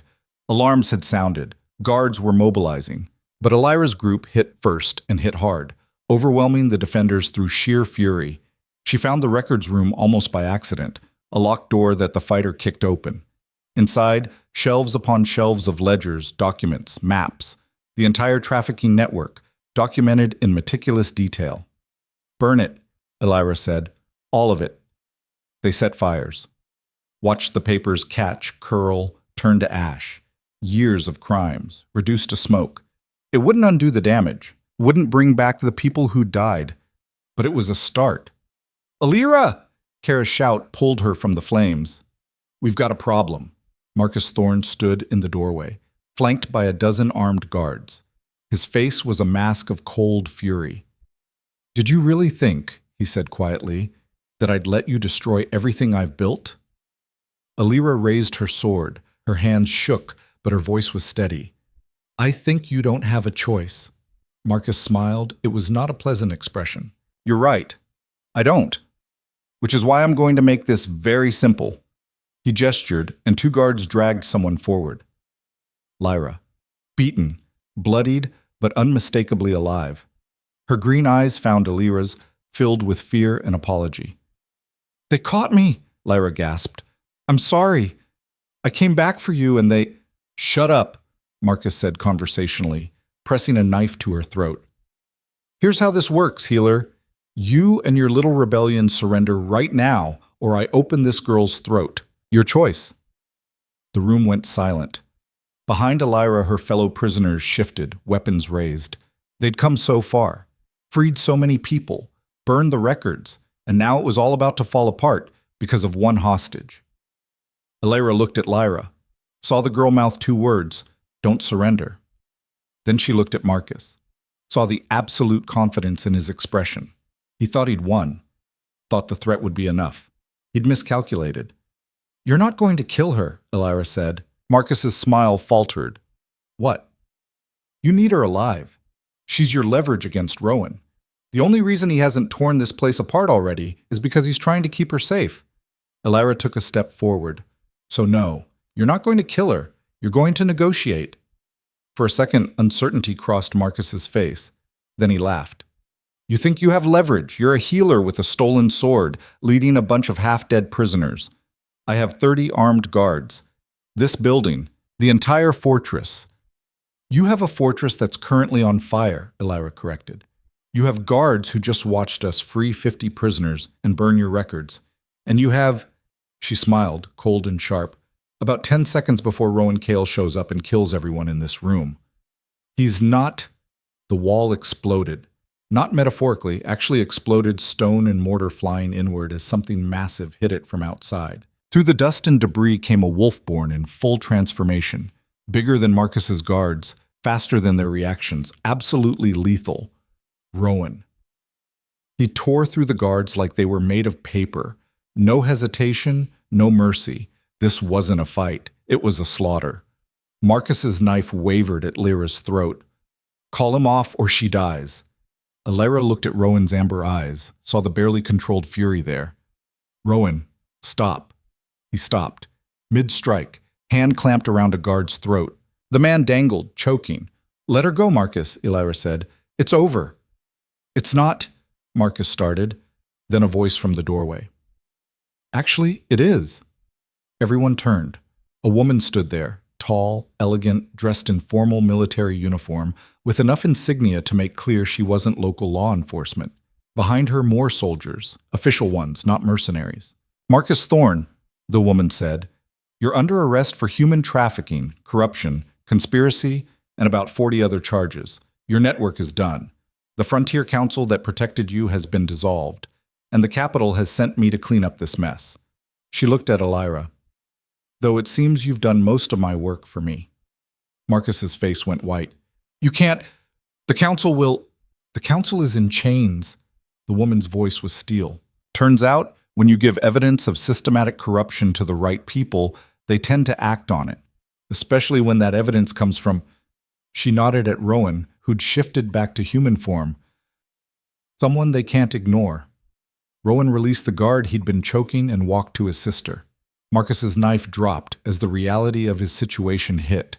Guards moved in, taking him into custody. Lyanna watched it happen, feeling strangely detached. They'd won. Actually won. The network was destroyed, the captives freed, the corrupt officials arrested. It felt too easy, like there should have been more cost, more sacrifice. Then her injured side reminded her that there had been plenty of both. She swayed, suddenly dizzy. Kara caught her before she fell. "Easy," the woman said. "You did good. Rest now." "The others," Lyanna managed. "The people we freed are being taken care of," the military woman said, approaching. "Medical attention, food, shelter. And when they're ready, we'll help them get home, or find new homes if the old ones aren't safe." She held out a hand. "Commander Elena Voss, I've been hunting Marcus's network for 2 years. You just handed me everything I needed to destroy it." Lyanna shook her hand weakly. "Lyanna Vance, I just wanted to save one person. This," she gestured at the chaos around them, "escalated." Elena smiled. "The best victories usually do." She looked at Rowan. "Your Majesty, it's good to see you alive." "Your Majesty." The words hung in the air. Alira's brain, fuzzy with pain and exhaustion, took a moment to process them. Then it clicked. She turned to stare at Rowan. King, Alpha King, you're actually... It's complicated, Rowan said, having the grace to look embarrassed. Rowan Kale, Elena supplied helpfully, legitimate ruler of the Northern Territories, presumed dead for the past month after a coordinated assassination attempt orchestrated by members of his own council, the same council members who were running this trafficking network. She paused. Though I suspect he was going to tell you that. Eventually. Elira's legs gave out. She sat down hard, staring at nothing. A king. She'd bought a king for 1 silver coin, had dragged him to her cottage, had made him sleep on her shitty cot while she treated his poison, and then she'd led him on a suicide mission to rescue his sister and accidentally sparked a revolution that toppled a criminal empire. Elira, Rowan knelt beside her, concern clear on his face. Are you... I bought you, she said faintly, for 1 coin. You're a king, and I bought you at a slave auction for 1 silver coin. Despite everything, the pain, the exhaustion, the sheer absurdity, Rowan laughed. Best coin anyone ever spent. Lyra had freed herself from the last of her bonds and now threw herself at both of them, hugging fiercely. You came back. You actually came back for me. Of course I did, Lyra said. We're a team. Teams don't leave people behind. Some team, Elena observed dryly. A king in exile, a kidnapped princess, and a healer who apparently decided to single-handedly destroy the largest criminal network on the frontier. She shook her head. I'll need full statements from all of you, but that can wait until you've had medical attention. I am medical attention, Elira muttered, but she let them help her up. The fortress was still burning in places, but the fires were being contained now. Freed prisoners were being gathered, treated, given blankets and food. Former guards were being arrested. And everywhere, the sound of chains being broken. Kara appeared at Elira's side.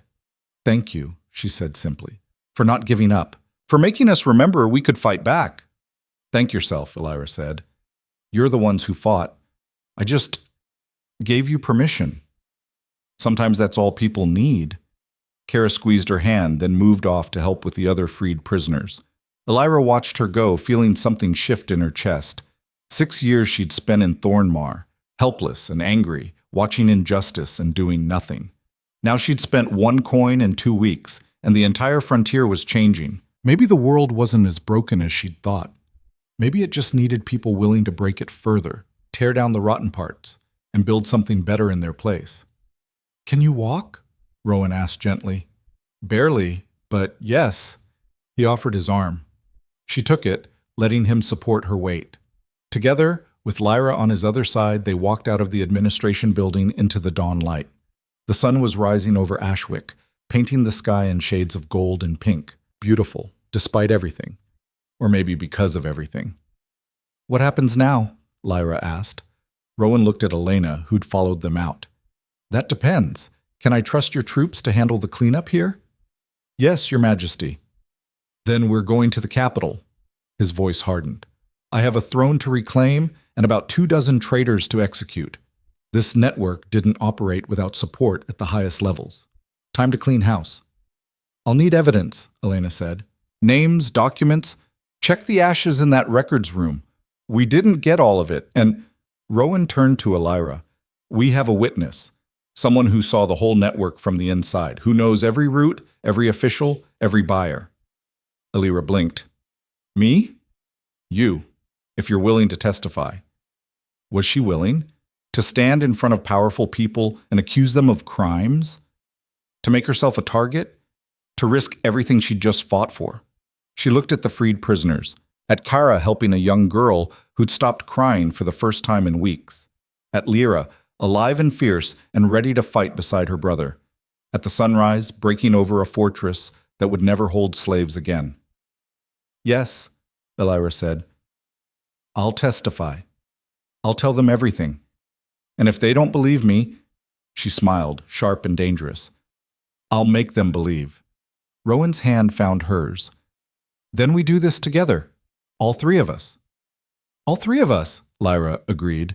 They stood there in the dawn light, a healer, a king, and a princess who'd survived the impossible. Behind them, Ashwick burned, taking with it the last remnants of the trafficking network. Ahead of them, the capital waited, full of enemies and allies they'd yet to identify. It should have been terrifying, should have felt impossible. Instead, Lyanna felt something she hadn't felt in 6 years. Hope. Real, solid, unbreakable hope. "Let's go change a kingdom," she said.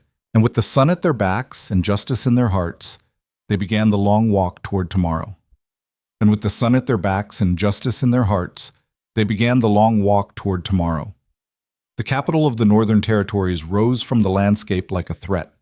High stone walls, towers that scraped the sky, and at its center, the palace where Rowan had once ruled, where he'd been betrayed, where the people who'd orchestrated his attempted murder still sat in positions of power, thinking themselves safe. They were about to learn otherwise. The journey had taken 8 days. 8 days of riding hard, of camping under stars, of Lyanna's wound slowly healing while her resolve hardened into something unbreakable. Commander Voss had provided them with horses, supplies, and a military escort, 20 soldiers who'd sworn loyalty to Rowan the moment they learned he was alive. Now they stood at the city gates, and Lyanna felt the weight of what they were about to do settle over her like armor. "Last chance to turn back," Rowan said quietly, though his eyes never left the palace towers. "What we're about to do, exposing the council, reclaiming the throne, it's going to be dangerous. They won't go quietly." "Good," Lyanna said from his other side. "I'm tired of quiet." Lyanna said nothing, just checked the sword at her belt.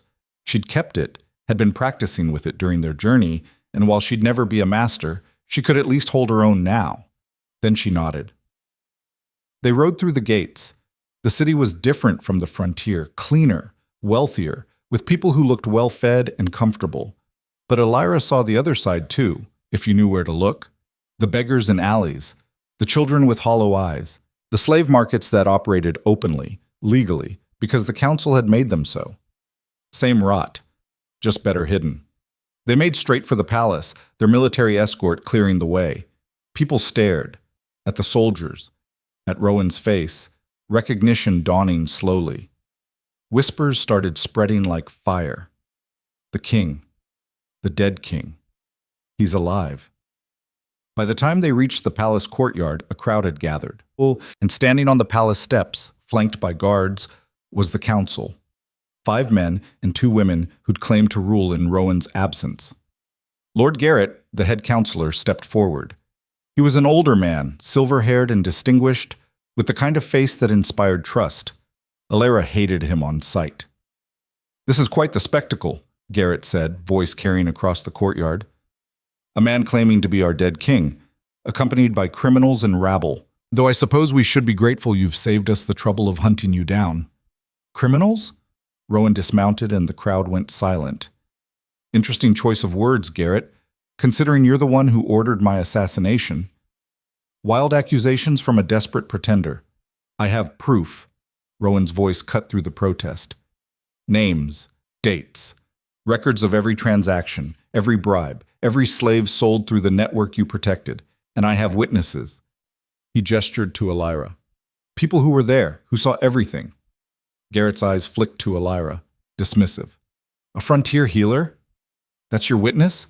A nobody with an axe to grind?" The word nobody hit Lyanna like a slap. 6 years of being invisible, being dismissed, being told she didn't matter, all of it crystallized in that one word. She stepped forward. "You're right," she said, voice steady despite the rage burning in her chest.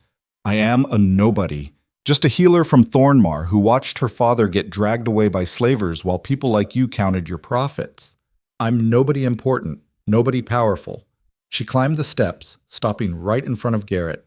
"But I'm the nobody who spent 1 coin to buy a dying king, who freed 50 prisoners from Ashwick, who burned your network's records and watched your empire crumble. So yes, I'm a nobody, and I'm about to destroy you." The courtyard erupted in noise, shouting, arguing, the crowd taking sides. Garrett's face had gone white, then red with fury. "Seize them!" he ordered. "All of them! This is treason!" Palace guards moved forward, but Rowan's military escort moved faster, weapons drawn, forming a protective circle. The 2 groups faced each other, tension crackling like lightning about to strike. "Stop!" A new voice, female and commanding. Everyone turned. An elderly woman pushed through the crowd, leaning on a cane but moving with authority. She wore formal robes marked with judicial insignia. High Magistrate Chen, Illyra realized. The only member of the judiciary who hadn't been arrested or bought off. This matter will be settled in the Hall of Justice, Chen announced. Not in the streets like common thugs. Lord Garrett, you will submit to questioning. Your Majesty, she inclined her head to Rowan, you will present your evidence in formal session. Tomorrow at dawn. Until then, all parties will stand down. I don't answer to you, Garrett started. You answer to the law, Chen interrupted. Or have you forgotten that in your eagerness to crown yourself king in all but name? She tapped her cane against the stone. Dawn, Hall of Justice. Be there or I'll have you dragged there in chains. For a long moment, no one moved. Then Garrett nodded stiffly and retreated into the palace, his guards following. Chen turned to Rowan. You have one night to prepare your case. I suggest you use it wisely. Her eyes found Illyra. And you, Healer, I'll want to hear your testimony, all of it. You'll have it, Illyra promised. They were given rooms in the palace's guest wing, not the royal quarters, not yet, but comfortable enough. Illyra barely noticed the luxury. She spent the night going over everything with Commander Voss, laying out the network's structure, naming names, preparing to stand in front of the entire capital and speak truth to power. Lyra found her an hour before dawn, staring out the window at the city below. Nervous? The girl asked. Terrified, Illyra admitted. I'm about to accuse some of the most powerful people in the kingdom of crimes. If this goes wrong, it won't. Lyra sat beside her. You know why? Because you're not doing this for power. You're doing it because it's right, and people recognize that. They'll believe you. You have a lot of faith in people. I have faith in you. Lyra squeezed her hand. You saved me. You saved my brother. You saved 50 people from Ashwick. Now you're going to save a whole kingdom. No pressure or anything. Despite herself, Illyra laughed. When you put it that way, it sounds impossible. Yeah, Lyra grinned. Good thing we're good at impossible. Dawn broke gray and cold over the capital. The Hall of Justice was packed, every seat filled, people standing in the aisles, guards stationed at every exit. This wasn't just a hearing, it was a reckoning. Magistrate Chen presided from the high bench, flanked by two other judges who'd been deemed trustworthy. Below, on one side, sat Garrett and what remained of his council. On the other, Rowan, Lyra, and Illyra. Chen's gavel fell. This session is called to order. We are here to determine the truth of serious allegations against members of the sitting council. Lord Garrett, you stand accused of conspiracy, corruption, human trafficking, and high treason. How do you answer? Not guilty, Garrett said smoothly.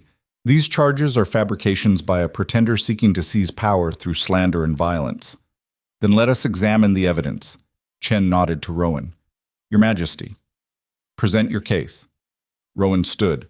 He traded his travel clothes for formal attire, still simple but unmistakably royal. When he spoke, his voice carried the weight of command. 4 months ago, I discovered evidence of a human trafficking network operating throughout the Northern Territories.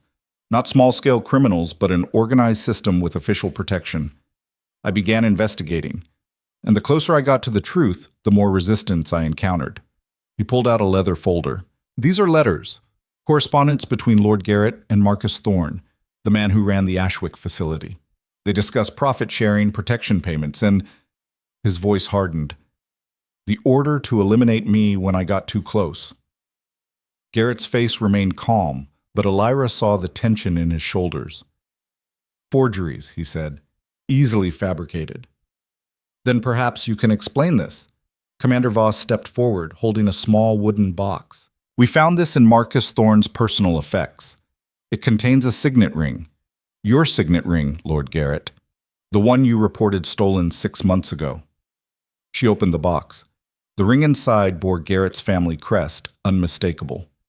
Thorne must have stolen it, Garrett started, along with 50 other items from 50 other council members and officials. Voss pulled out more rings, seals, signed documents. All of them stolen, all of them found in Thorne's possession. Or perhaps, she smiled coldly, they were given to him as tokens of partnership. Murmurs rippled through the hall. Garrett's fellow council members were shifting uncomfortably now, distancing themselves. Chen's gavel fell. Continue. I have financial records, Voss said, showing regular payments from council accounts to shell companies controlled by the trafficking network. I have testimony from arrested guards naming their contacts in the capital. And I have, she looked at Lyanna, witnesses who experienced the network's brutality firsthand. Hearsay and circumstantial evidence, Garrett said, but his voice had lost its confidence. None of this proves I can prove it. Lyanna stood, her legs shaking but her voice steady. I was there. I saw what you built, and I can tell this court exactly how it worked. Chen gestured for her to approach the witness stand. Lyanna climbed the steps, feeling hundreds of eyes on her. She'd never spoken in front of this many people before, never been this exposed, this vulnerable. She thought of her father, of the children in cages, of Kara and the other women in that cell. And she began to speak. She told them everything, the slave auction in Thornmar, buying Rowan for 1 coin, finding Lyra and Crow's Rest, the assault on Ashwick, the records they'd burned, the people they'd freed. She named names, officials who'd taken bribes, merchants who'd bought slaves, guards who'd tortured prisoners, and she told them about the children, the ones too young to fight back, the ones who'd been broken beyond repair, the ones who'd never make it home. By the time she finished, half the courtroom was crying. The other half looked ready to riot. These are serious allegations, Chen said quietly. Lord Garrett, do you have anything to say in your defense? Garrett stood slowly. He looked at Lyanna with pure hatred. You're a liar, a nobody from the frontier who what? Lyanna interrupted. Who saw too much, who refused to stay silent. You keep calling me a nobody, like that somehow makes what I saw less true. But I think that's what terrifies you, that a nobody could bring down your empire, that you could be destroyed by someone you considered beneath notice. You've destroyed nothing, Garrett snarled. You've made accusations, told stories, but stories aren't proof. Then let's talk about proof. Rowan's voice cut through the room. Tell the court where you were on the night of the 16th of last month, the night I was ambushed at Blackstone Fort. Garrett's face went very still. I was here, in the capital. Really? Because I have 3 witnesses who saw you at Crow's Rest that evening, 20 miles from Blackstone, close enough to coordinate the attack in person. Rowan pulled out more documents. And I have this, a letter in your handwriting ordering Marcus Thorne to handle the King problem permanently, dated 2 days before the ambush. The courtroom exploded. Garrett lunged for the letter, but guards caught him. That's a lie. I never... The handwriting matches, Voss said calmly. We had experts verify it, along with the signatures on all the financial documents. It's over, Garrett. You've been caught. For a moment, Garrett struggled against the guards. Then something in him broke. The mask of civility cracked, and what showed through was ugly and desperate. You think you've won, he spat at Rowan. You think taking me down changes anything? The system's bigger than one man, bigger than one network. There will always be people willing to trade in human lives for profit. You can't stop it. You can only delay it. Maybe, Rowan said, but I can start by stopping you. Chen's gavel fell. Lord Garrett, you are hereby stripped of all titles and privileges. You will be held in custody pending formal trial on charges of high treason, conspiracy to commit murder, and crimes against humanity. Take him away. Guards dragged Garrett from the hall. He screamed threats, promises, curses, but no one listened. He was finished. The remaining council members surrendered without a fight.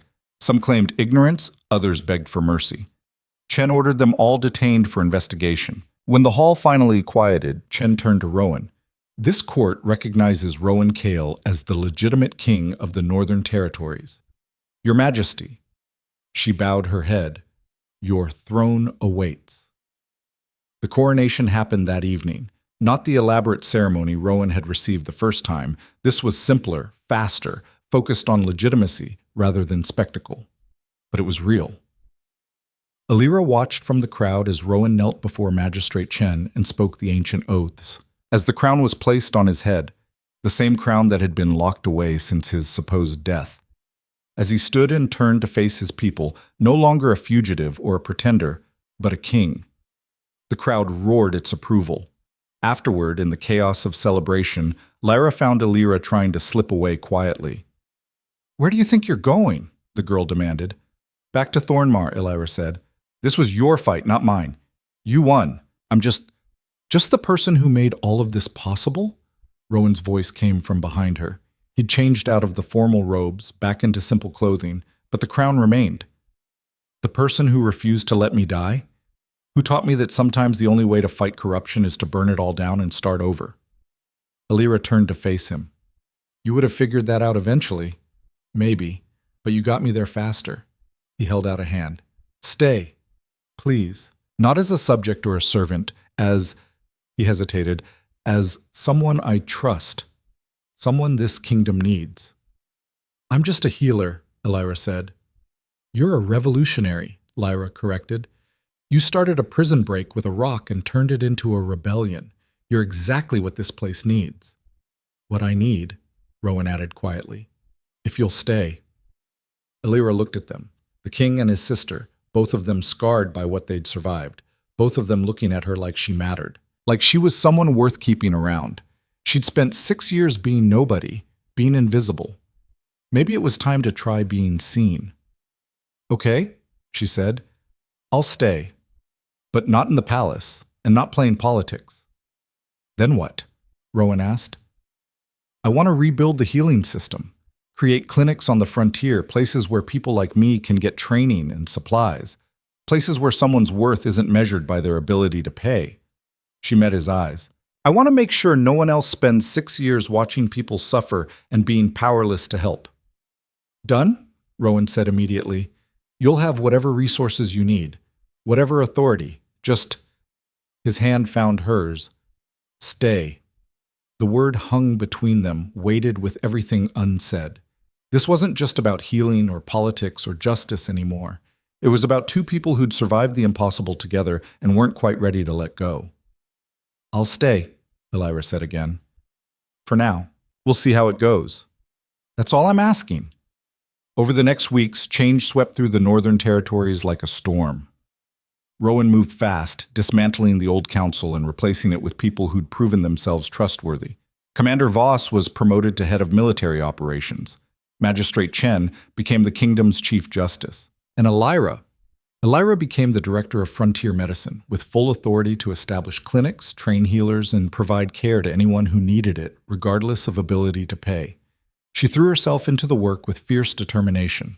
Within a month, the first clinic opened in Thornmar, right where her old cottage had stood. Within 3 months, there were clinics in 5 frontier towns. And people came. People who'd been suffering in silence, who'd thought no one cared, who'd given up hope. Alira gave them reason to hope again. One morning, 6 months after the trial, she was working in the Thornmar clinic when someone knocked on the door. She opened it to find an old man standing there, thin and weathered, with scars that spoke of hard years. "Can I help you?" Alira asked. The man stared at her. "Alira? Little Alira?" Her breath caught. She knew that voice. Older, rougher, but unmistakable. "Dad?" He was alive. 6 years a slave, working in the eastern mines, barely surviving. But when word spread about the network's collapse, about the king who was freeing prisoners and hunting down slavers, he'd been released, had spent months traveling home to find out if his daughter was still there. Alira threw herself into his arms and sobbed. They talked for hours. He told her about the mines, about the people he'd met, about the hope he'd held on to even when logic said she was probably dead. She told him about the past 6 years, about Rowan and Lyra, about the revolution she'd accidentally started. "You did all that?" he said, wonder in his voice. "My little girl?"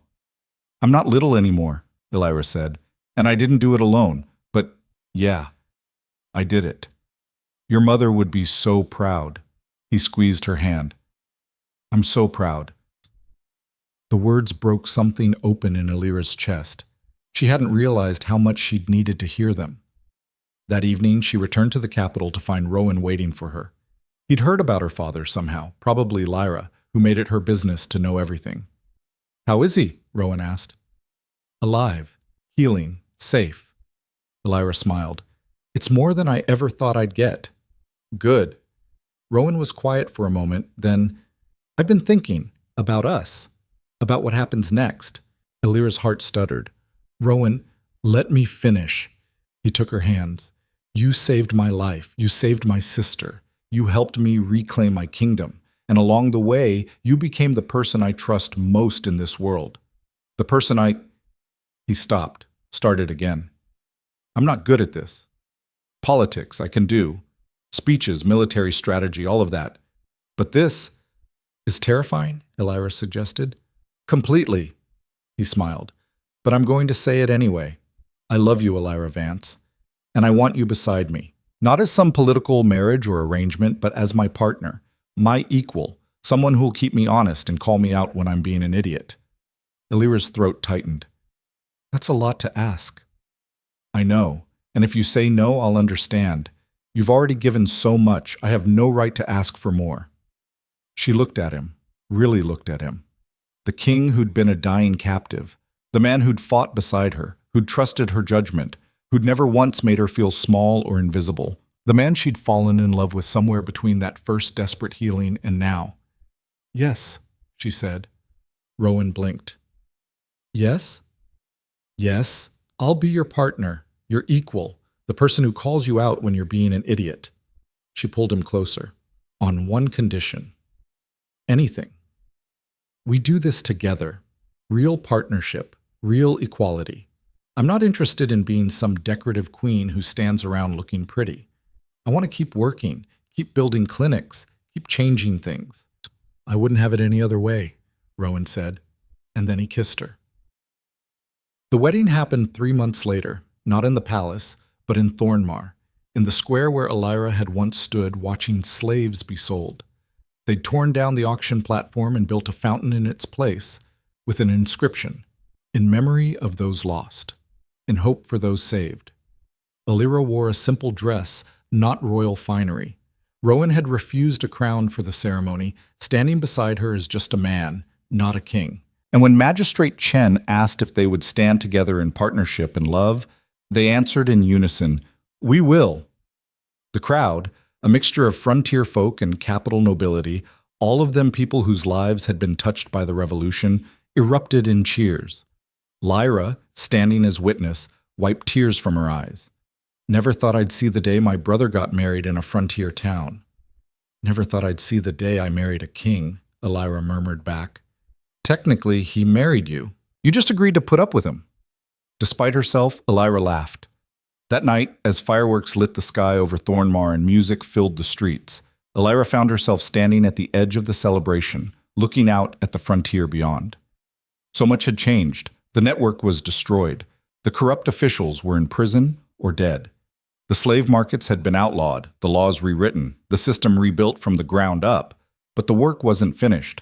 There were still people suffering, still injustice to fight, still 1,000 small battles to win before the Northern Territories could truly be called free. Rowan found her there, slipping an arm around her waist. Having second thoughts? He asked. About marrying you? Never. Elira leaned into him. Just thinking about everything we still need to do. We have time. Do we? Because there are still children being exploited in the eastern provinces. Still corrupt officials we haven't caught. Still... Elira. He turned her to face him. You can't save everyone. Not all at once. I can try. And you will. We will. He smiled. But tonight, just for tonight, let yourself celebrate. Let yourself be happy. You've earned it. She wanted to argue, to point out all the reasons why they couldn't afford to rest, why every moment of celebration was a moment someone somewhere was suffering. But looking at Rowan's face, at the love and understanding there, she realized he was right. She'd spent 6 years carrying the weight of every injustice she witnessed. She'd earned the right to put it down, just for one night. Okay, she said. Tonight we celebrate. Tomorrow we change the world. Deal. They returned to the celebration hand in hand. Lyra pulled them into a dance, and soon they were spinning through the crowd, laughing, alive, free. Above them, the stars wheeled through the sky, indifferent to human struggles. But down here, in this small frontier town where a healer had once spent her last coin on a dying stranger, hope had taken root. And from that one seed, that one reckless, impossible choice, a forest had grown. Elira looked around at the people dancing, at the children playing without fear, at the fountain where an auction platform used to stand. She thought about her father, safely home, about Kara and the other freed prisoners, building new lives, about the clinics spreading across the frontier, bringing healing where there had only been pain. One coin. That's all it had taken to start this. One coin and the stubborn refusal to accept that cruelty was inevitable. "What are you thinking?" Rowan asked. "That I made a good investment," Elira said, smiling. "Best coin I ever spent." He laughed, pulling her close. "Best coin anyone ever spent." They danced into the night, king and queen, partners and equals, two people who'd found each other in the darkest of places and chose to build something bright. And in the morning, when the celebration ended and the real work began again, they would face it together, not as saviors or heroes, but as two imperfect people trying to make an imperfect world a little bit better. One coin at a time, one choice at a time, one act of defiance against cruelty and injustice at a time. Until the frontier, until the entire kingdom, learned that sometimes the most dangerous thing you can do is refuse to accept that things can't change. And sometimes, all it takes to start a revolution is one person willing to spend their last coin on someone everyone else has given up on. Elira Vance had been that person, and she would never stop being that person. Not as long as there were cages to break and people to free and a world that needed changing. The music played on. The stars wheeled overhead, and in a small frontier town that had once known only suffering, hope blazed bright enough to light the whole kingdom. One coin had bought a king, but it had also bought something far more valuable, proof that one person in one moment with one choice could change everything, and that was worth more than all the silver in the world.